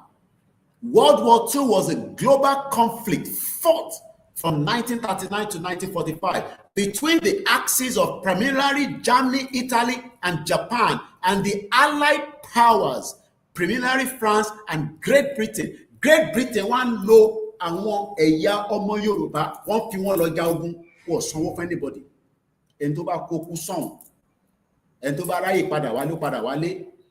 Mo gbọ́ ìtàn kan pé wọ́n kó àwọn bàbá kan lọ nígbà ogun yẹn they about 42 gbogbo wọn lọ padà wálé. Wọ́n béèrè pé báwo lọ ṣe ṣe ìyẹn ni wọ́n ṣe làwọn kan ṣe ń bínú pé ẹ̀sìn yìí kí ló dé but sùúrù náà la máa fi ṣe gbogbo ẹ̀. Àwọn bàbá tó lọ yẹn wọ́n gbé ẹ̀sìn lọ ẹ̀sìn kan ló fi lọ ja ogun yẹn. Intelligent ni wọ́n fi ń ja ogun. Ṣé yìí rò pé gbogbo nǹkan la máa jáde la máa yìnbọn la máa no ogun là ń jà lọ báyìí ogun là ń jà. Mo sọ fún yín pé the first ogun ni media nínú movement yìí. Tí media bá dúró dáadáa ogun yẹn á máa lọ. Tí media bá ti lè stop ogun yẹn tán tẹ́ ẹ̀ bá ti gbọ́hùn media mọ́ that is the end of this movement. Gbogbo ẹnu mo fi sọ. Tó bá ti collapse media tó ń ṣe Yorùbá nation I am not saying èmi nìkan o. Tó bá ti lè collapse media kò sí nǹkan kan tó ń jẹ́ Yorùbá nation mọ́ ẹ rí bí Yorùbá nation kankan gbà mọ́. And that is why they are pushing to destroy the media. Mo kí Pastor Johnson mo kí ẹ. I don't think some of you know the power of the media. Ẹni tó rìkọ́ọ̀dì ní Ṣàgámù àwọn kan máa bèrè nísìn pé báwo ni Koiki ṣe mọ̀ pé wọ́n pín owó ní Ṣàgámù. Ṣé mi wà ní Ṣàgámù? Mo sọ fún pójú mi wà ní everywhere. CCTV ni mí.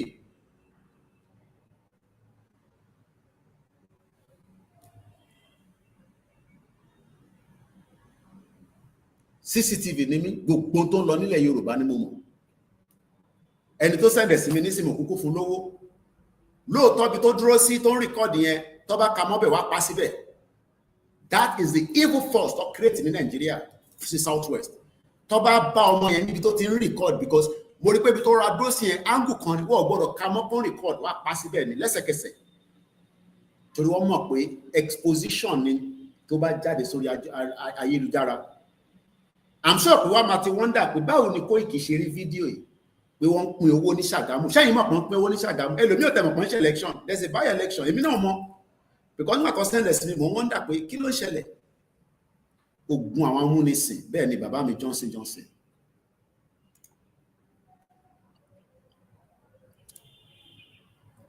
Putin wá ń dúpẹ́ pé ẹ̀mí sọnù ní World War II. And we will go through diplomacy. Ìyàn mi pé àwa tí ń ja ogun ti pẹ́ ogun náà là ń jà mídíà ogun ni.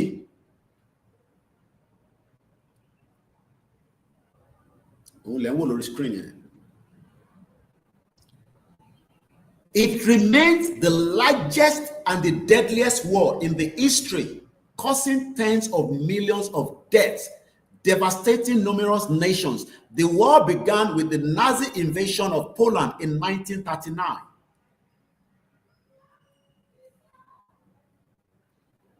And ended with the surrender of Japan in September 1945 after the atomic bomb of Hiroshima and Nagasaki.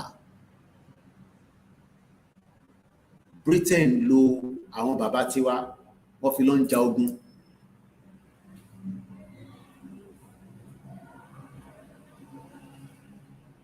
Wọ́n lo àwọn èèyàn wa wọ́n fi lọ ń ja ogun títí dọ̀la. Britain ò tí sanwó fáwọn kí ló ń pè wọ́n ẹ̀rọ military bomb triple DRS.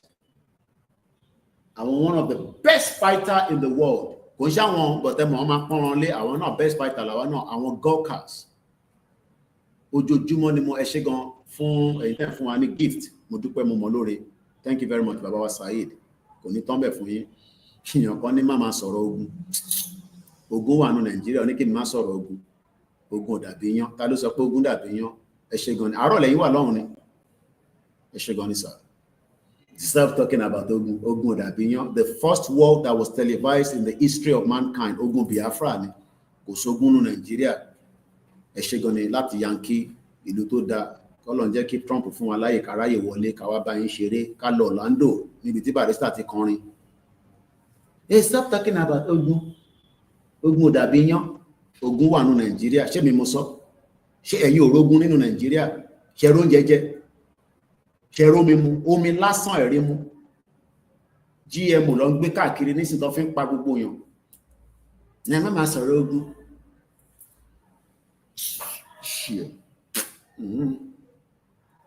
ẹ jẹ́ túbọ̀ kí àwọn tí wọ́n wà ní different groups yẹn. Mo kí Yorùbá Nation General ìlànà ọmọ Oòduà tó bá máa fi di ọ̀la nísìn àwọn ta Amẹ́ríkà láti more than 4 years láti ṣí platform yẹn láti dẹ̀yìn kúrò bẹ́ẹ̀ pé náà àfihàn tó ń ṣe bẹ́ẹ̀ mọ́ wọ́n stop meeting every Sunday ló ń ṣe meeting wọ́n ń dáwó wọ́n kóra wọn jọ àwọn kan wá ní àwọn àfẹ́ get involved o àfẹ́ mọ̀ nǹkan kan tó ń lọ o bí àṣà Bishop Adesina talẹ gbéṣẹ́ fún mo kí ẹ̀gbọ́n mi tó kí ó 778 mo kí ìpolongo ìpínlẹ̀ Ògùn. These are many groups that are operating in doing different things. Ògùn wà nílẹ̀ Yorùbá yẹn kan sọ fún mi pé kí n má dárúkọ Ògùn Ògùn dàbí yán ẹ bá tẹ̀ sọ pé kò dàbí ìkọ́kọrẹ́ Ìjẹ̀bú.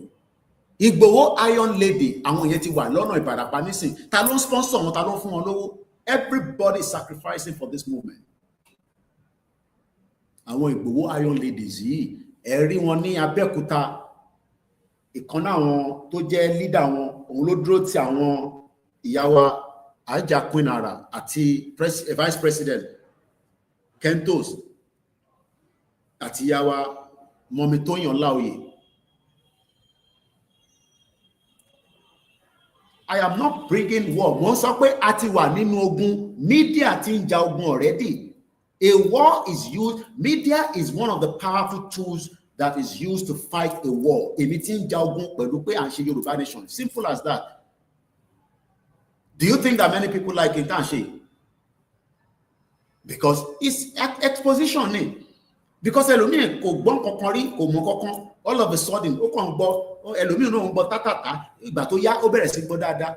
It's because one more the power of the media. Tinubu náà dẹ̀ mọ̀ power of the media.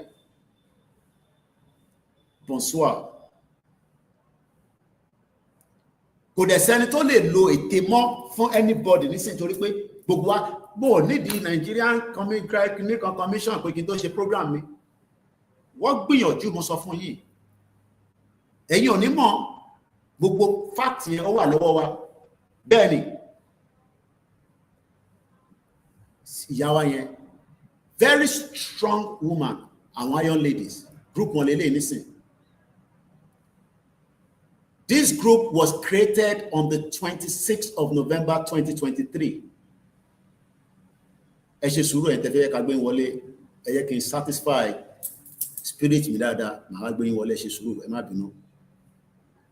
Lọ create a group yìí and I've been a member of that group láti gbà yẹn. This is what we call the movement. Kò ṣe pé kí àpọn jókòó kó máa níwọ̀ ṣe kankan kí ni wọ́n ń ṣe inú group yẹn nísìn mo wà ń bẹ̀ nísìn information oríṣiríṣi wọn nínú bẹ̀. A ní Yoruba World Media Organization where we discuss gbogbo media ló wà ń bẹ̀ nísìn.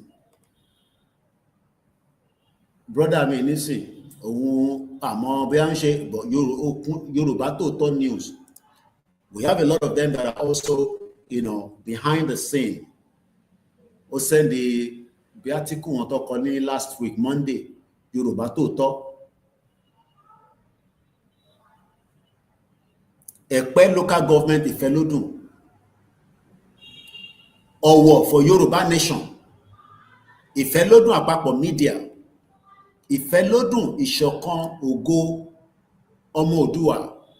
Ìfẹ́lódùn diaspora ọmọ Yorùbá. Ìgbòwòdè ìyá wa Janet Fashaki ló dá ẹgbẹ́ ìsílẹ̀. She created the group. Ẹ wò gbà tí ìyá ti dá group yẹn sílẹ̀ ìyá ti lọ nísìnyí ó ti ṣe èyí tó lọ́rùn nítowó ó náwó ní ti advice ní ti gbogbo nǹkan mo kí ẹ kẹ́kẹ́ of course. She created the group on the 30th of June 2022. She died. She's gone. We will remember her. May her soul rest in peace.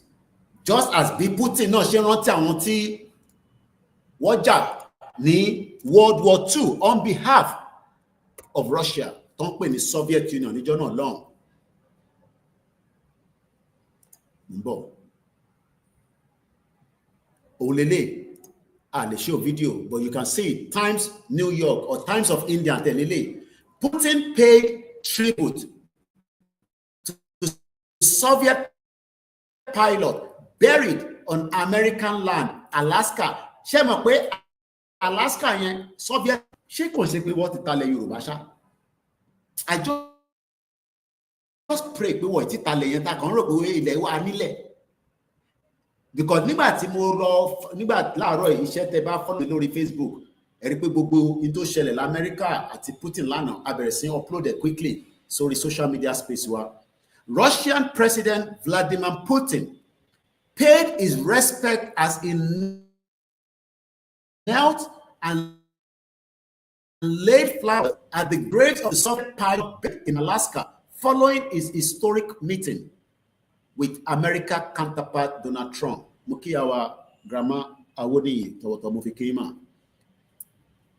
On Saturday, he visited the Fort Ridgson National Cemetery near Anchorage, where a dedicated section honors the Soviet airman who died in Alaska during the World War II.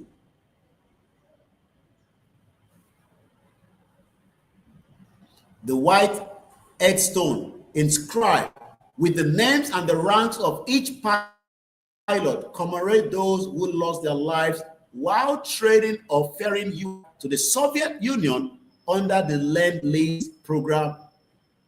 During the World War II, the United States and the Soviet Union fought as allies against the Nazi Germany under the Lend-Lease program.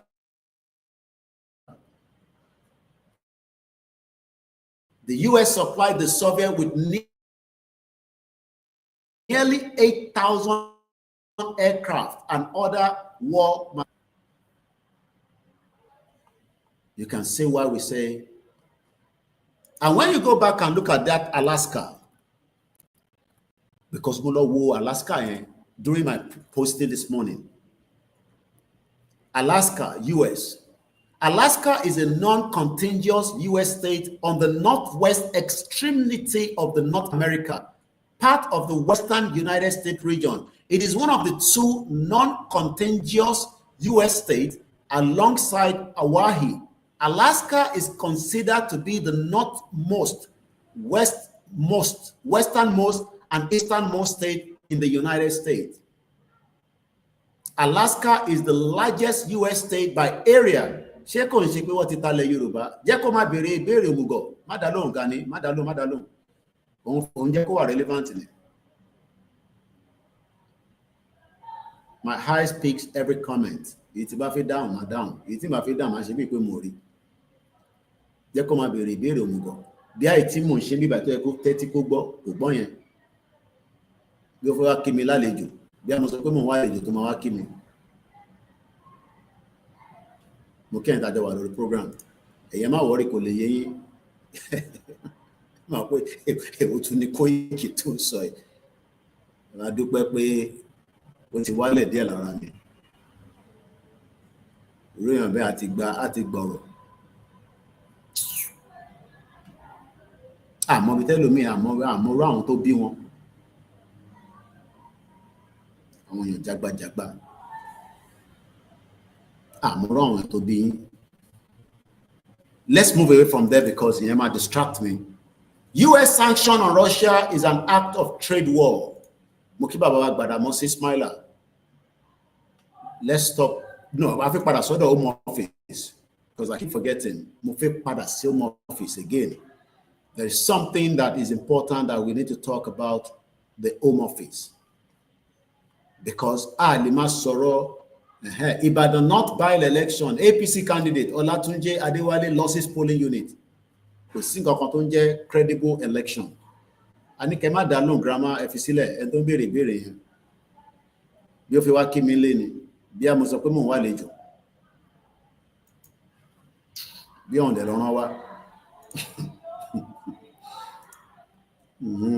Gbogbo tá à ń sọ bíbá yín ọ̀kan mo kí bàbá mi Nurudeen mo fi tọ̀tọ̀ mo fi kí ẹjá padà sórí X tó ń pè ní Twitter nísìn no former Twitter tó ti di X nísìn because nígbà tí bàbá olówó ti rà kò selection kan tó wà credible ní Nàìjíríà mo ní Ṣàgámù lẹ́ni wọ́n ti rig election vote buying wọ́n send the video yẹn sí mi kò tẹ̀ kọ́kọ́ yé mi mo ní kí lè tó send sí mi because I have a lot of eyes across Yoruba land and since that sọ fáwọn èèyàn wa ní sí pé anything tẹ́ bá rí tó bá see it ẹ̀yẹ má ṣe o because tẹ́ bá ṣe wá mú yín ẹ filẹ̀ fún Koiki àwa bá yín ṣe ẹ̀ let's go back to the home office mo kí ẹ̀rẹ̀ mi official mo fojú parẹ́ gbogbo ẹni tí ìbá dárúkọ mo rí yín bẹ́ẹ̀ ẹ̀gbọ́n mi Yẹmí Fátókí gbogbo ìsàlẹ̀ Èkó Lagos Island Surulere mainland campus Ìgangan Òṣòdì ọwọ́ ẹ ló wà ní bàjẹ́ fún ẹ àwa láfíríkà ń sẹ́ndẹ̀ owó kọfí ẹ ló ń pè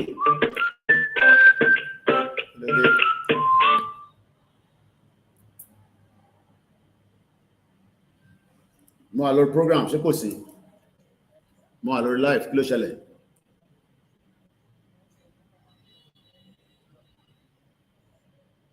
já sọ yẹn later máa yẹn já sọ yẹn mo wà lórí program báyìí mo wà lórí program báyìí ká sọ̀rọ̀ later ọ̀rọ̀ the eyes everywhere. Mo wo fídíò kan tí ìgbà tí Trump àti Putin táwọn méjèèjì ń bọ́lẹ̀ tó ń rìn nínú tó fi lọ gun orí pavement ibi tí wọ́n ti sọ pé welcome to the summit. Tẹ́ mọ̀ pé B2 bomber yẹn lọ lókè. Nígbà tí èmi ò tètè mọ̀ pé àwọn fighter jet méjì ló kọ̀ guide èmi rò pé B2 bomber ní gbogbo ẹ̀ ní àwọn tí mi wọ́n sọ fún mi pé ọ̀gá ẹ̀ ríran ni àmọ́ ní mo ríran ìwọ ní mo ríran wọ́n ní B2 yẹn ló dó láàrin fighter jet méjì wá dó ti lẹ́gbẹ̀ẹ́ àwọn fighter jet méjì yẹn ló sin B2 bomber yẹn láti Amẹ́ríkà dé Iran tó fi lọ attack but iṣẹ́ táwọn máa ń ṣe ni pé tó bá débi tí B2 bomber yẹn máa wá di spirit àwọn fighter jet yẹn á sún sẹ́yìn B2 bomber wá wọlé àwa parédà ẹni mọ́bí tó wà ìyẹn ló ṣe fi mọ níbo ni bàbá Akíntóyè bá ṣẹ́ dé níbo ni Ìgbòho bá ṣẹ́ dé ó ti di spirit mọ́ wọn lọ́wọ́ kò yé wọn mọ́ gbogbo nǹkan yẹ anybody mọ́ báyìí gbọ́n ọkọ̀ mọ́ kí ló ń ṣẹlẹ̀ ṣe ti gba country ni ṣe ti ṣe passport ni kò yé wọn mọ́ because everything now is spirit mo níjọ́ kan ẹ kàn máa jí sílẹ̀ Yorùbá ni ó máa dàbí àlá ó máa dàbí eré ẹnu ẹni gbogbo àjọ wà yìí ẹ jẹ́ ká padà sódò home office because mo ń sọ̀rọ̀ nípa ọ̀rọ̀ bọ̀bọ̀ kan tí mo sọ lánàá òun lẹ̀ ń wò yìí àní gbọ́wọ́lé fídíò yẹn but ẹ̀yin tẹ́ wà lórí Facebook àti YouTube ẹ máa rí. There are different ways that people can become extremists.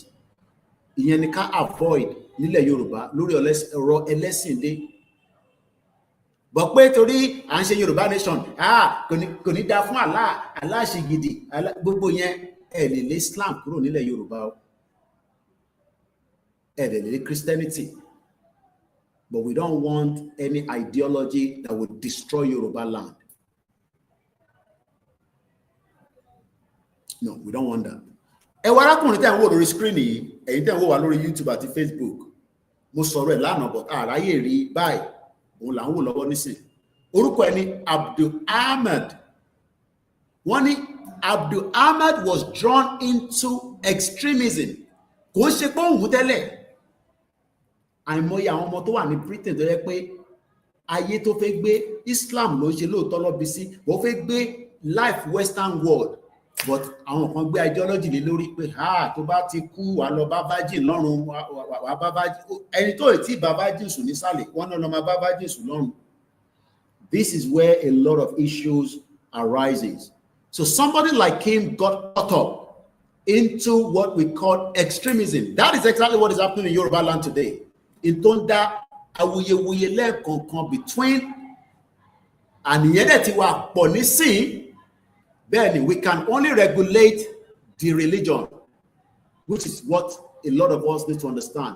Mo ń sọ eléyìí because a lot of people are becoming concerned especially àti Christian àti Muslim pé báwọn oníṣẹ̀ṣe ṣe ń pariwo yìí ṣé kò ń ṣe táwọn tó tẹ̀ ń ṣe fáwọn fẹ́ gba country yìí ṣé kò ń ṣe pé ọ̀nà kan lọ́ fẹ́ fi ṣe Yorùbá nation tá a bá délẹ̀ lérí.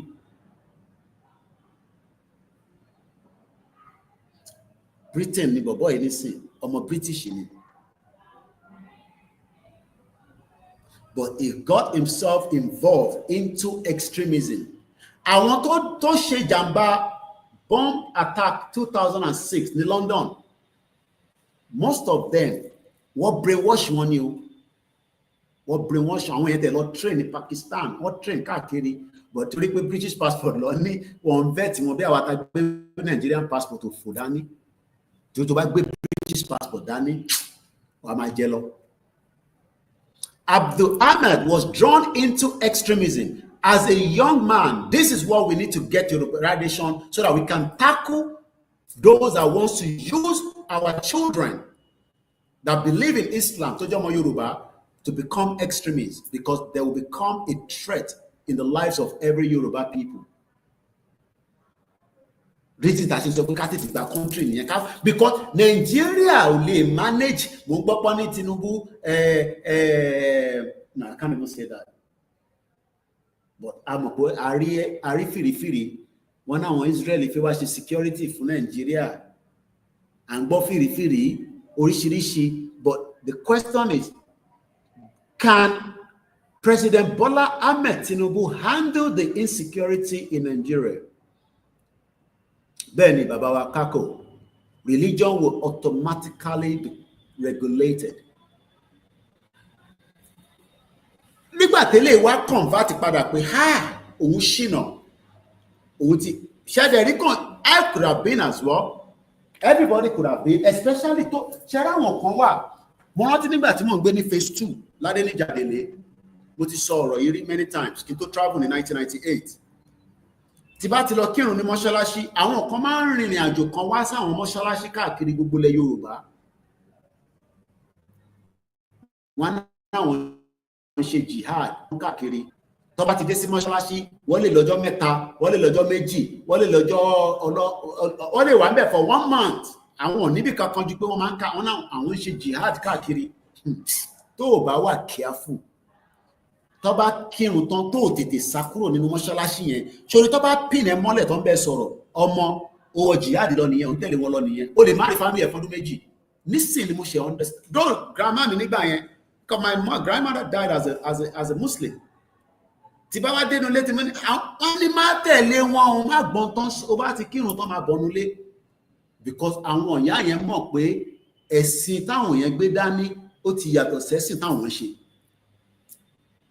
I'm talking about mo ṣe tán ní 1995, mo dẹ̀ gbé ní ọ̀dọ̀ grandma for 3 years kí n tó travel.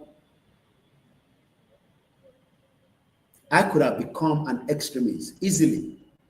O lè má mọ̀ because ọmọ agbésí tó bá lè gbé sí ẹni tó wà ní western world lórí pé wàá lọ bá virgin wàá gbogbo yẹn o ní mọ̀ kó tí ń go into become an extremist. Wàá ti wọlé tán wá rí wọlò.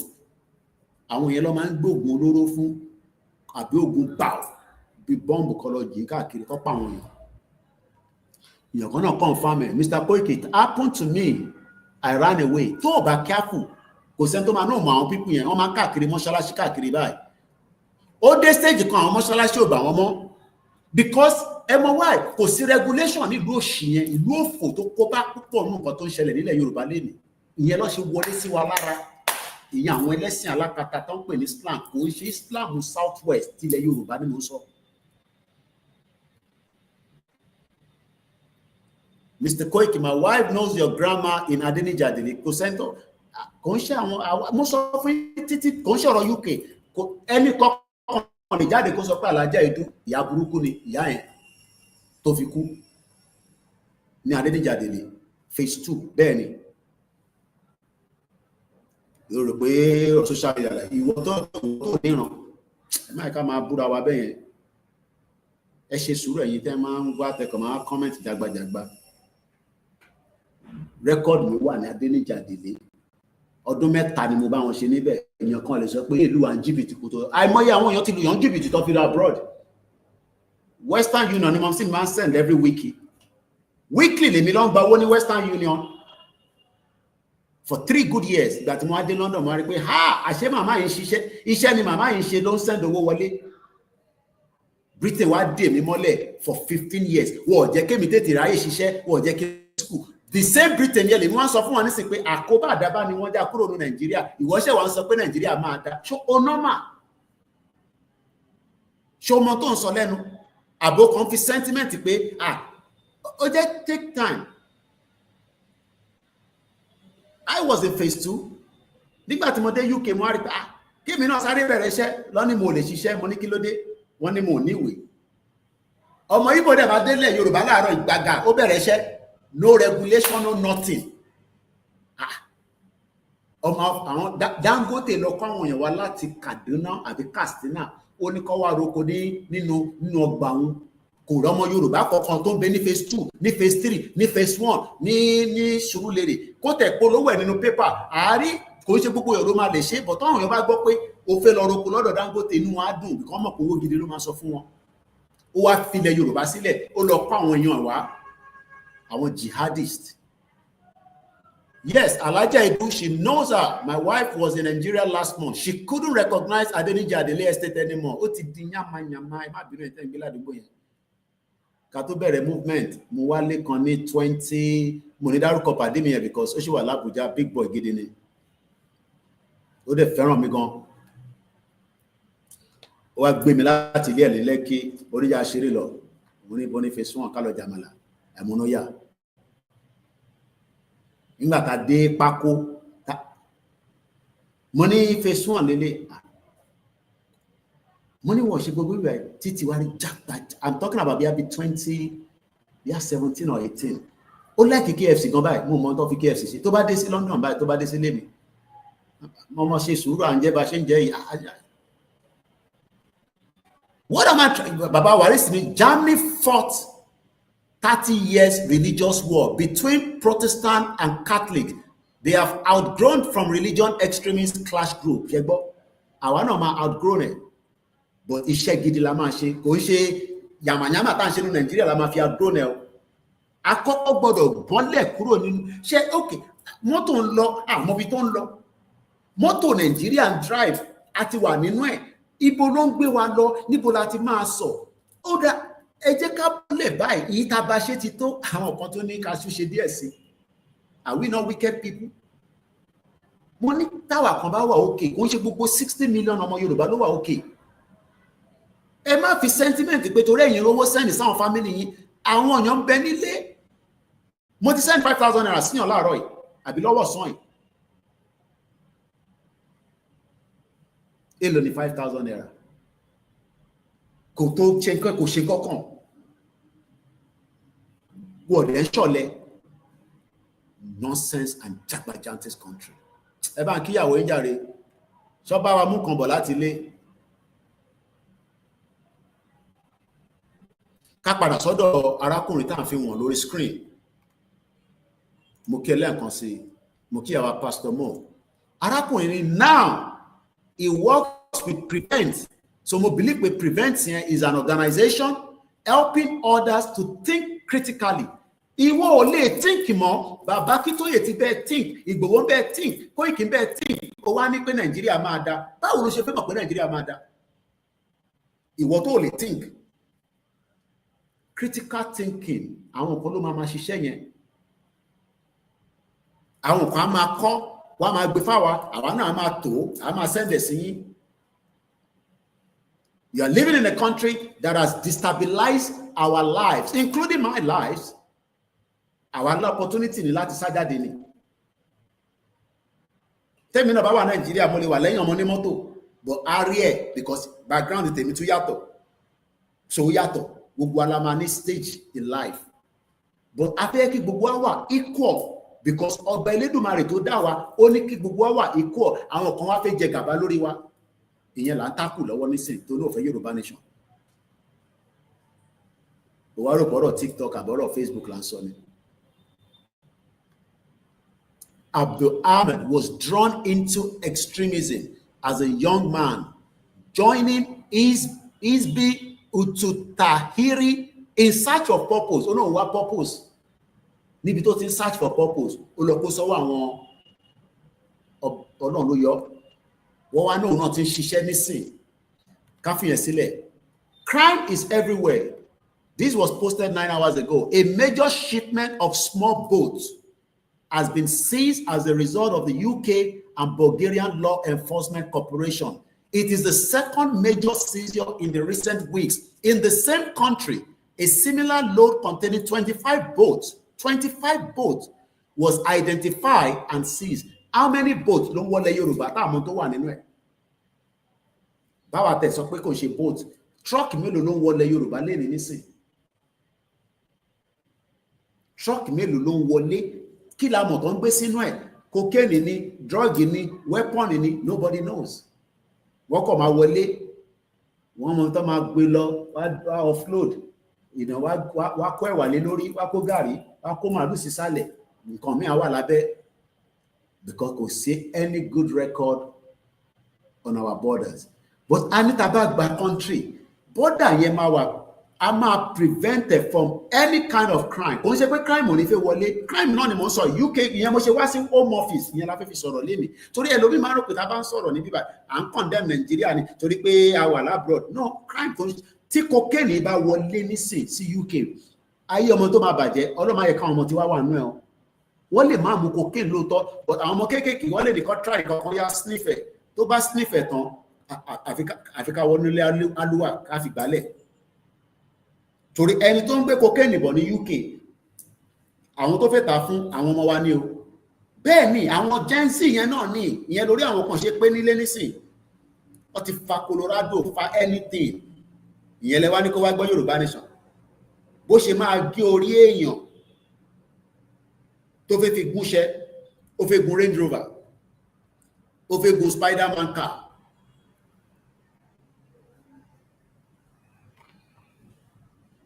Borders. This was posted on the 4th of March. When the borders are being breached by criminal gangs worldwide. Life-threatening channel crossing have occurred for years. It is time to act. Border Security Command is how we fight back. How is President Bola Tinubu fighting the borders? Ibi tó lóye ti come in nísìnyẹn ọmọdé ìmọ̀ ìgbowó ṣá. Èèyàn ṣòjòrò ẹnu lóye ló náà mi lánàá. A máa gbá return game yẹn. Mo ti believe olóye ló náà mi because èmi mo kọ́kọ́ gba one àwa jẹ alọjẹ ọkà apadà dé olóye wa win the next one wọ́n win the next one ta ló win gbogbo yín sọ pé olóye ni mo ti gbàgbọ́.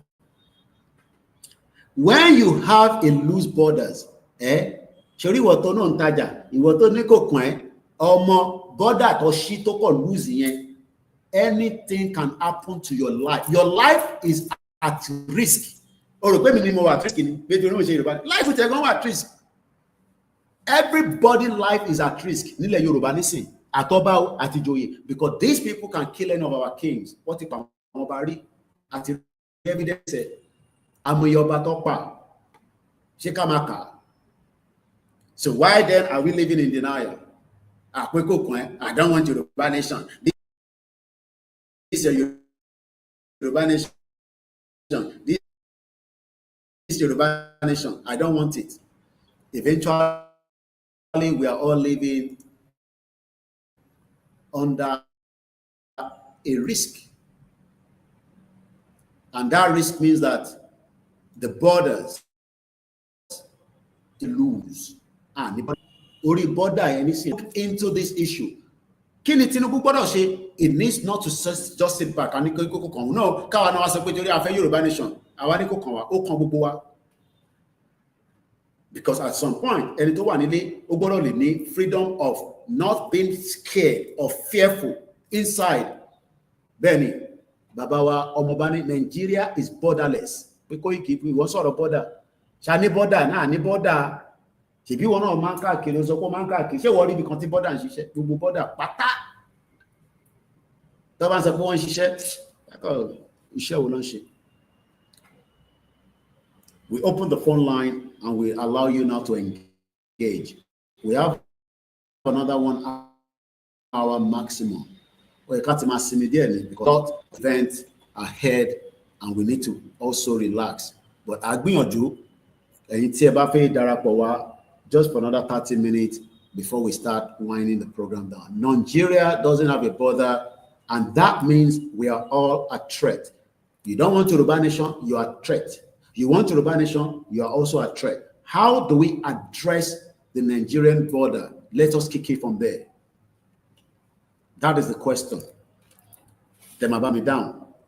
How do we in any day 67? I tell them to look back, I tell them to ku 13 Yoruba nation mega rally online and offline. Kò mí pé a lè ṣe ìdí ó máa di iṣu atayanyan yan pepe scatter. But for now, èyí tá ń ṣe kò tí sẹ́ni kankan. What time does this program come? Anytime. Ẹ̀yin lè máa follow wa. Ẹ ṣe bá wa pàdé ní ẹ̀yin ní kẹ́ follow wa. Èmi ò lè sọ pé time bá lè èmi kẹ̀.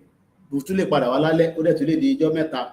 But ẹ bá ti follow wa pé ó dà pé mo gbádùn nǹkan tárákùnrin sọ. Mo believe in tó ń sọ lóòótọ́ but ó dà pé orí ẹ̀ pé díẹ̀ mo gbádùn ẹ̀ follow wa. Ní time and date. A dẹ̀ wà lórí YouTube náà. Mo dẹ̀ máa ń sọ nífẹ̀ẹ́ Tinubu tó wà. How do we, let me put it, defend our borders? Màá ju link síta náà ká gbádùn StreamYard díẹ̀. A lè má rí lò lọ́la tabarẹ̀ tó fi wọlé ẹ lè darapọ̀ mọ́ wa náà pẹ̀lú link yẹn. Invite guest. So tabarẹ̀ tó fi wọlé ẹ gbọ́wọ́ lórí link yẹn. Ìyẹn fáwọn tó wà lórí software ni o. Ẹ̀yin tẹ́ bá fẹ́ darapọ̀ mọ́ mi náà lórí TikTok bó dẹ̀ jẹ́ lórí Zoom náà ni lórí phone náà ni. Nọ́mbà wa tẹ́ máa pèsè ká ṣe ní kíákíá ká lè +44 ìyẹn UK code. Ẹ má pè direct àti ní UK 74 044059117. Má tún pè +4474 044059117. Lórí tá a ti sọ̀bọ̀ àti tí ẹ̀yin náà bá fẹ́ sọ kí ẹ̀yin náà lè darapọ̀ mọ́. There is imminent threat on Yoruba lives because our borders is loose. Moki ekrolesa, ekrolema. How do we defend our borders? Ìbéèrè tí mo béèrè nìyẹn. Ta ló rántí program yẹn? Ọmọ àwọn Hausa yìí wọ́n faraya gidi ní ọdún tó ju nǹkan wá sí bíbá iná fídíò àtẹ̀mọ́ tó ń send àkókò gbọ́n tó ń sọ.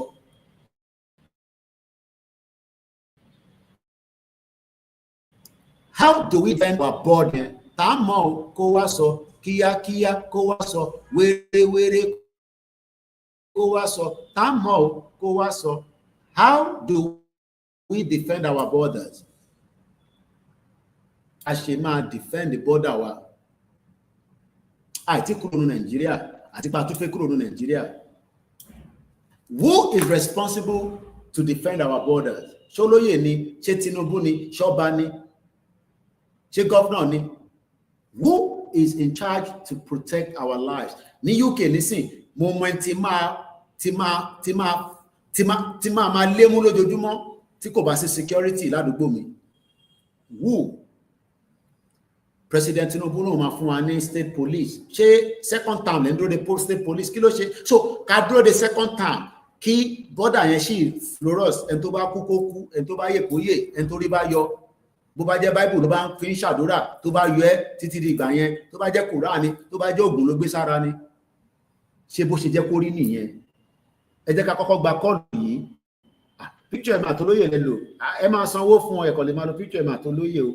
Ẹ já lọ sí US. Ẹ̀yin tẹ́ wà lórí TikTok. Èèyàn kan ti send the request. Ẹ jẹ́ ká ṣe ní ẹyọ kọ̀ọ̀kan torí mo fẹ́ kó wà rowdy ni. Ẹ jẹ́ ká kọ́kọ́ lọ gbọ́ tí bàbá wa ìfẹ́ bá wa sọ. Ìbéèrè tí mò ń béèrè látàárọ̀ gbogbo awuyewuye ariwo tí mo ti ń pa òun ni pé how do we defend our borders? Ta ni ó gbọ́dọ̀ jẹ́ni tí a máa pè pé border wa o, insecurity o, ṣé Ìgbòho ni, ṣé Gani Adams ni, ṣé àwọn ọba ni, ṣé Tinubu ni, ṣé gómìnà ni, ṣé senator ni, ta ni ká so lẹ́sẹ̀ mú? Àìtí kúrò ní Nàìjíríà o. A ṣì wà ní Nàìjíríà, ẹ bá gbóhùn sókè. Hello bàbá mi, ẹ pé tó. Ọlọ́run ló tó. Àlàáfíà. Ẹ ṣe gan ni ọgbà o. Àwa nìyẹn sà. Àti pẹ̀lú ọgbìn pátá. Ṣé rí ìbéèrè yẹn ní òye tèmi? Ó ní pé tí ó bá dé irú ààyè yẹn mú, yóò jẹ ẹni tí ò lójú kòkòrò. Pé tó ní tó tí ò lè ní jẹ́ ẹni tí ó máa gbà ṣe lọ́wọ́ olóṣèlú kan tó já sí pé tó bá ní kó ṣe ló máa ṣe. Lórí ààyè tí wọ́n fẹ́ tì mú yẹn, ààyè tó so gbogbo ẹ̀mí àwa Yorùbá lọ́wọ́ ni tó mú ẹ̀mí àwa Yorùbá dání báyìí. Àwa fojú wo títí wáyá wà ó wọn àti ìjáde láti gbà tí ọ̀rọ̀ Yorùbá nation tó ti dájẹ́ ń pariwo ẹ̀. Ẹnìkan tá a ṣeré tá a gbọ́kànlé lọ́wọ́ tá a gbọ́kànlé tá a gbẹ́bí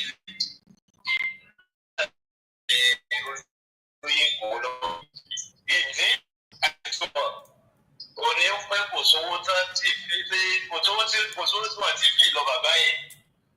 Wọ́n tẹ̀ láwọn ò fẹ́ owó. Wọ́n ní àlàáfíà àwọn ọmọ ìlú àwọn ló jẹ àwọn lógún. Ìgbà ayé gbé rọrùn àwọn ọmọ ìlú àwọn ọmọ ẹ̀rọ àwọn ló ṣe pàtàkì sáwọn. So èrò nǹkan ẹ̀ta bá gbé fún wọn kò sí tó kò yẹ mọ́. Àwọn sọ́rẹ́dì àti gbowó lọ́wọ́ ìjọba ni. Lẹ́yìn tó já sí pé táwọn ọ̀tá bá fẹ́ wọlé fún wọn lówó tó pọ̀ ju ìjọba tó fún wọn náà. Ẹni tó bá dẹ̀ ti wà àìjẹ́ àbẹ̀wò bẹ́ẹ̀ ṣe máa ń gbé tó bá ti fẹ́ràn owó síbi tí wọ́n ní gbàgbàgbà kò sí ìsọ̀rọ̀ ṣerú. So ẹni tí ò nífẹ̀ẹ́ owó ju ẹ̀mí àwọn èèyàn ẹ̀dọ́ lẹ́ńtà ní ní ààyè kò jẹ́ bí ìdílé fojú rí.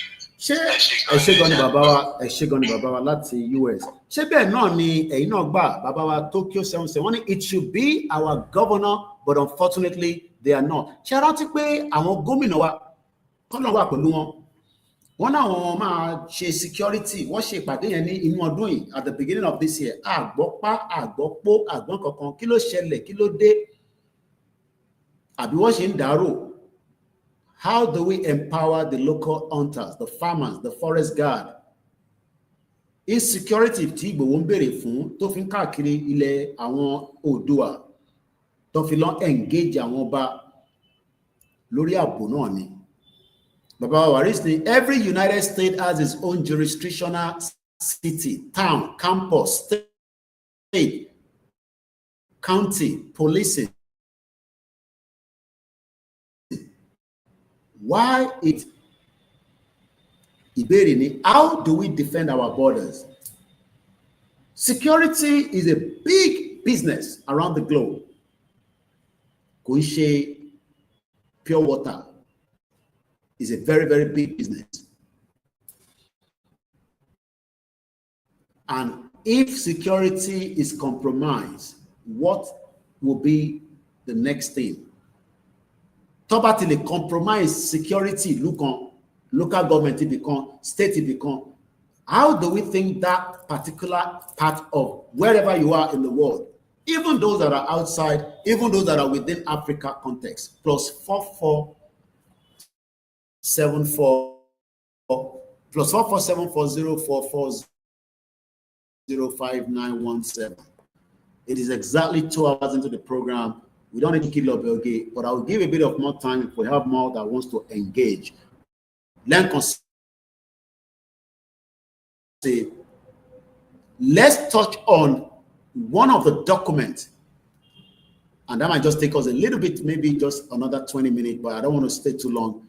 And that document is one document that we've talked about, that we have said many times that Babane Fuane manual, and that manual, it will affect everyone, compromise. Is she gonna ghost?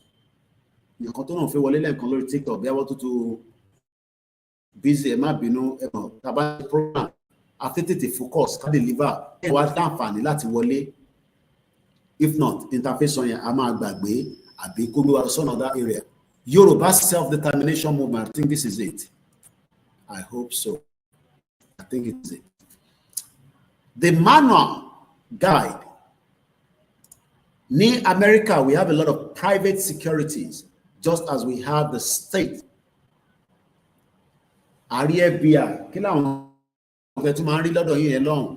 ọ̀dọ̀ tiwa nísìn tó bá ti jágùn nínú London wàá máa rí àwọn ọlọ́pàá míì, but they are all still connected. Kò mí pé bó ṣe ń lọ yẹn mọ́tò tó rò pé ó ti kọjá boundary London, that same car, the next police can see all the data of that vehicle. Show ní license, ṣẹ́ni tá à ń wá ni, ṣé criminal ni, àlàyé páàkì mọ́tò yẹn mú tì, kí la ti ń wẹ̀, wọ́n ti bá ní pé kò wá àwọn mọ́tò mọ́, ó tún wá mọ́tò. Let's look at this quickly. Self-determination. I think it's not this one. It's never going to be a crime. If we continue to live in denial because of our sentiment to politicians, sentiment because some of us are friends to them and we don't want to tell them the truth. Affected. It could be anybody, it could be me, it could be you, it could be our family. And that is why some of us are shouting out to say the issues on the ground needs to be looked into. Okay, this was the letter we sent to Tinubu, letter in economy fair, they can look into. Them on PDF. So we like to call shik into lost in the software. Conche letter it was okay then reading the screen Professor Kosi Tinubu ni ko te si to continue ko respond ko se bi npo wore. Yet our lives and the borders are let loose. But they continue to give us the impression that this country is moving forward. Momenti Tinubu ati Okonja-Iweala tojo so, but anything says will not bring Nigeria. Because Nigeria continue, Canada, I've not looked into the story, but what it's APC at PDP. I don't know what has happened there, but I need to go back and look into it before I can talk on it. Because in team of IT, okay, Lanomo do anymore. Let me quickly give us that before we go.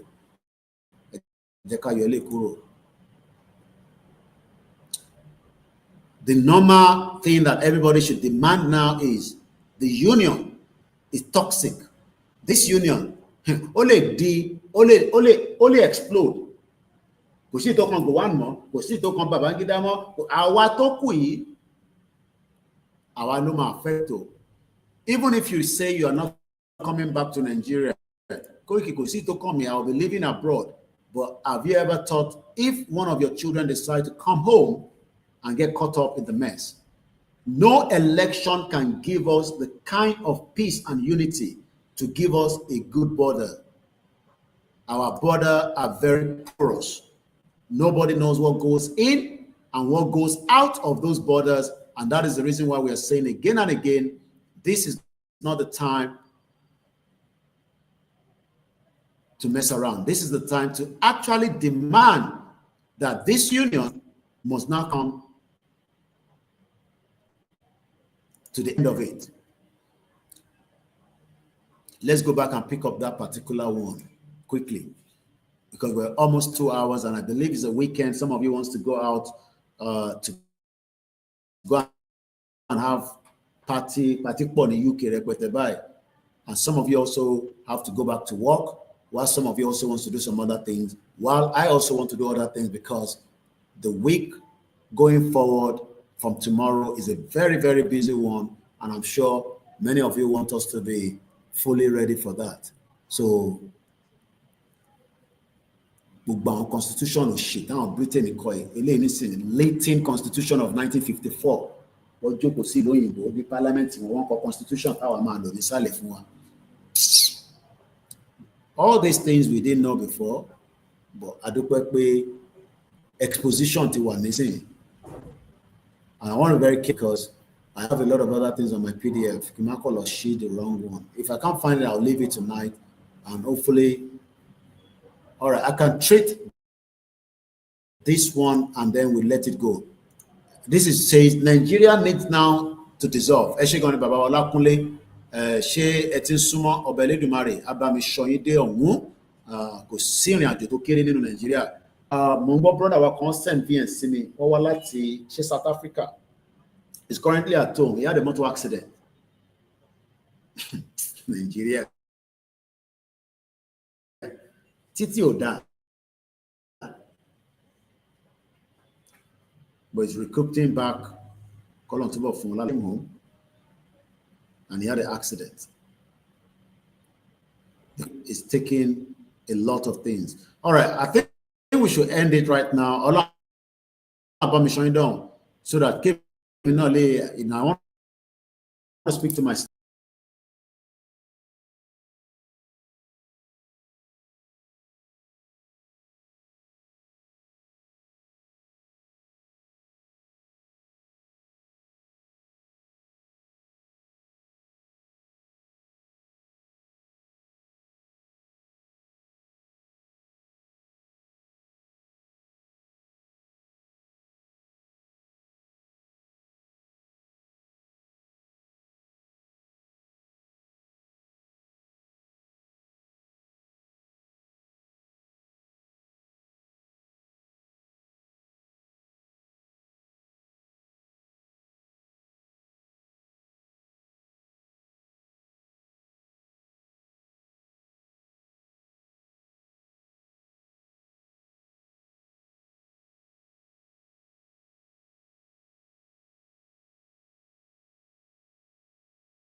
camera back on, and then I can end this broadcast at exactly 2 hours. Thank you so much. Have a blessed Sunday. Tomorrow, Entoba, ni family ni gbogbo area Ìbàràpá, ẹ sọ fáwọn èèyàn yín kó jáde ní ti Ọ̀yàyà, kó wá pàdé bàbá wa Ọmọ Adéyẹmọ. He will be live right there. We hope all the network will be great, especially for in diaspora, to glance and see how events will be unfolding tomorrow. I will be there myself.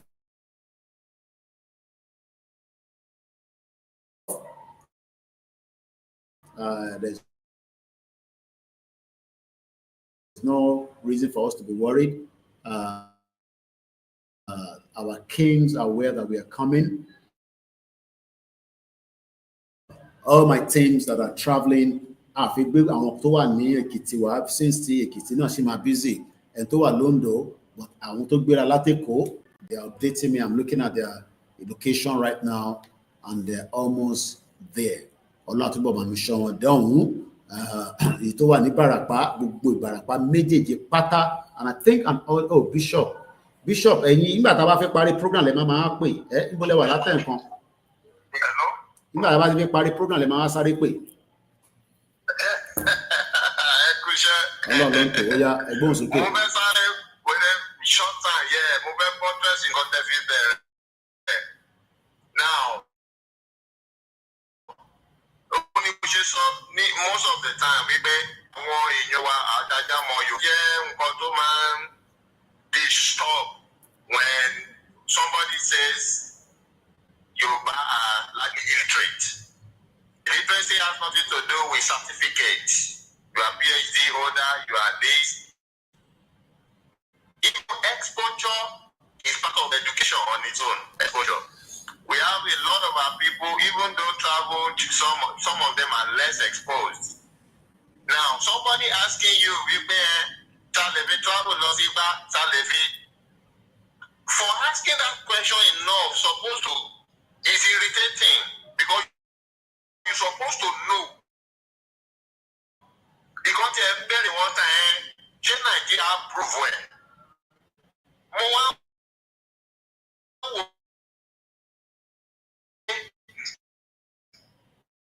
What kind of mind is before you should know that no, Nigeria tax if they negotiate, Baba she collect tax one down, one reply. But you should know with international rights, we have the right to do this thing, we have the right to use it, but not for Nigeria that has not yet come to recognize of us. So, for your mental torture, our people, how do they reason? It's like this Nigeria has completely hypnotized them. Nigeria Yoruba nation that we are doing, they are still in Nigeria. So what we are doing as Yoruba nation to them is just like a lip service. But they are not seeing reality, and it's shocking for them to believe in it. So they are asking some funny kind of questions.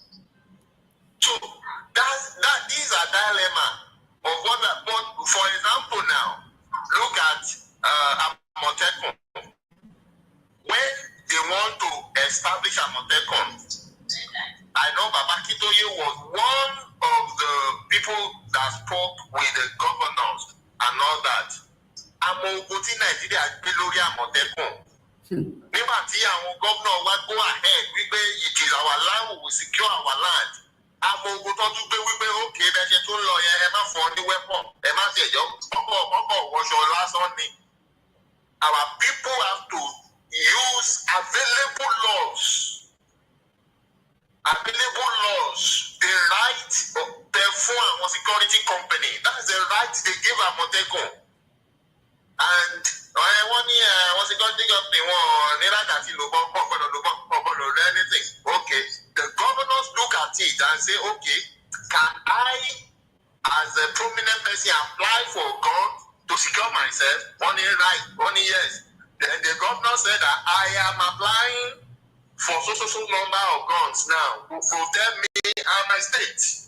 So the governors apply for the gun on their behalf and give it to them. You see, we will use available laws to do what we want to do. Our goal is to get what we want to get, not withstanding opposition. Àwọn north yóò béèrè lọ́wọ́ ìjọba àwọn òtí ẹ̀mọ́ wọ́n fi kan legalize wọn kò legalize wọn kó tó dá àwọn security north sílẹ̀. Security north tó wà arrest the federal police Nigeria tó bá bá ọtí lọ́wọ́ ẹ̀ because àwọn sharia náà fi dálẹ̀. Ṣé sharia wà ní constitution Nigeria? How is our people behaving or thinking like this? It's like they are hypnotized and caged. They can't think out of the box. They are consumed with fear. Number one. Number two, I don't know. Ignorance. These are two things fighting Yoruba people, including some who call themselves elite. It is that Àmọ̀tẹ́kùn today that is recognized by United Nations. Have you heard of that? The United Nations now recognize Àmọ̀tẹ́kùn. They led Nigerian police. They led security companies and militias in all Africa. They recognize Southwest Nigeria security, Western security, Àmọ̀tẹ́kùn. United Nations recognized immediately. Baba launched our passport. A lot of people don't know what is going on. And now, before you can say, hey, Àmọ̀tẹ́kùn, you cannot arrest anybody. You don't have that right. Yes, they don't have that right. It's only Nigerian police that can arrest. But with international organization recognition, United Nations, now Àmọ̀tẹ́kùn can hold you. Nothing, Nigerian police cannot do anything. They will say, Agbára tó Kewani. Because now Àmọ̀tẹ́kùn officials that can now attend meetings on international security funds among all security forces in Africa. Àwọn ẹ̀ṣẹ̀gọ̀ ẹ mọ̀ pé even àwọn within the African Union nísìn àwọn Mali àti Niger wọ́n sí lọ́ndà African Union mọ́ àwọn náà ti dá tiwọn sílẹ̀. So gẹ́gẹ́ bí kan máa ń sọ wípé ṣó ti recognize wọn ta ló fẹ́ recognize yẹn you do so far you are under the international law have the right you do what you want to do nobody is forcing you or imposing anything so far you are under the law there is law governing the world. So far, the existing law, you are not out of it, you do what you want to do. No, it is slavery that makes you to have for permission to live your life all the time. And the people you are taking permission from them will never tell you the truth. People, you don't need us. They will always want you to come because they are the Bible says a borrower is a servant to the lender. Because you go to them to borrow all the time.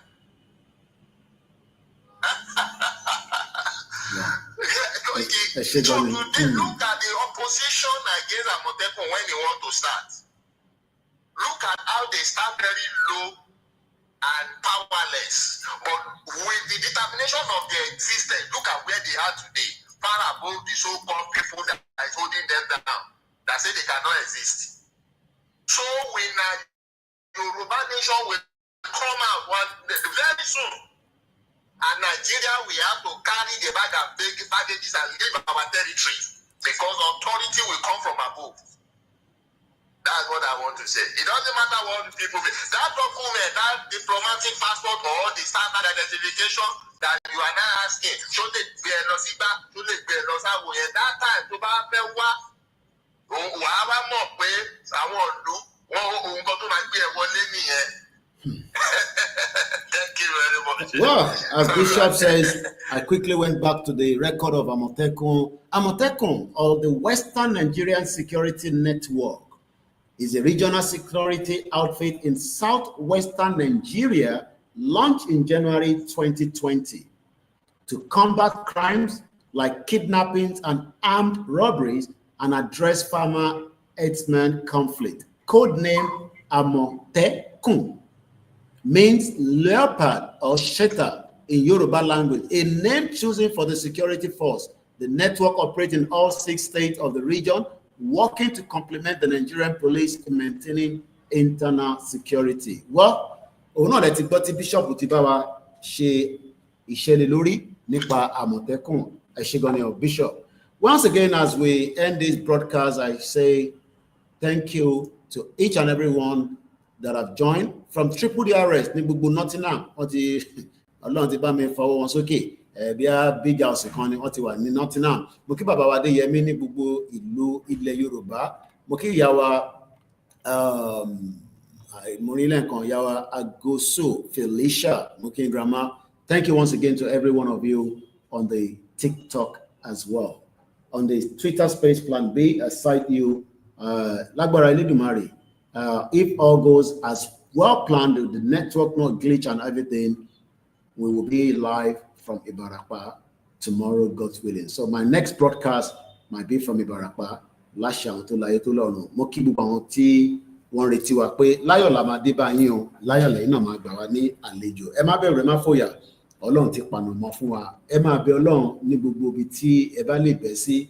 Babaláwo nìyẹn, bẹ́ẹ̀. Oníkéwu nìyẹn, bẹ́ẹ̀. Aládùúrà nìyẹn. Ẹni tó bá náà ní dé ìrọ̀lẹ́ pa àdétán Ìbàràpá. Abadi ní méjèèjì Koikimedia. Bye for now.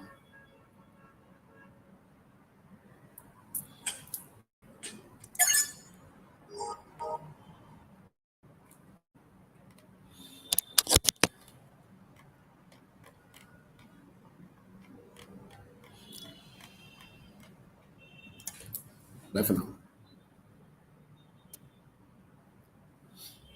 The real norm, I cite you there, and also each and every one of us. Grammar and good night. Facebook, YouTube, that is how we end the broadcast. And hopefully maybe you can get a signal from my team when they eventually arrive in Ibarapa later on this evening. Their worship program, I don't know their plans, but for me, it is good night from Africa. Bye for now.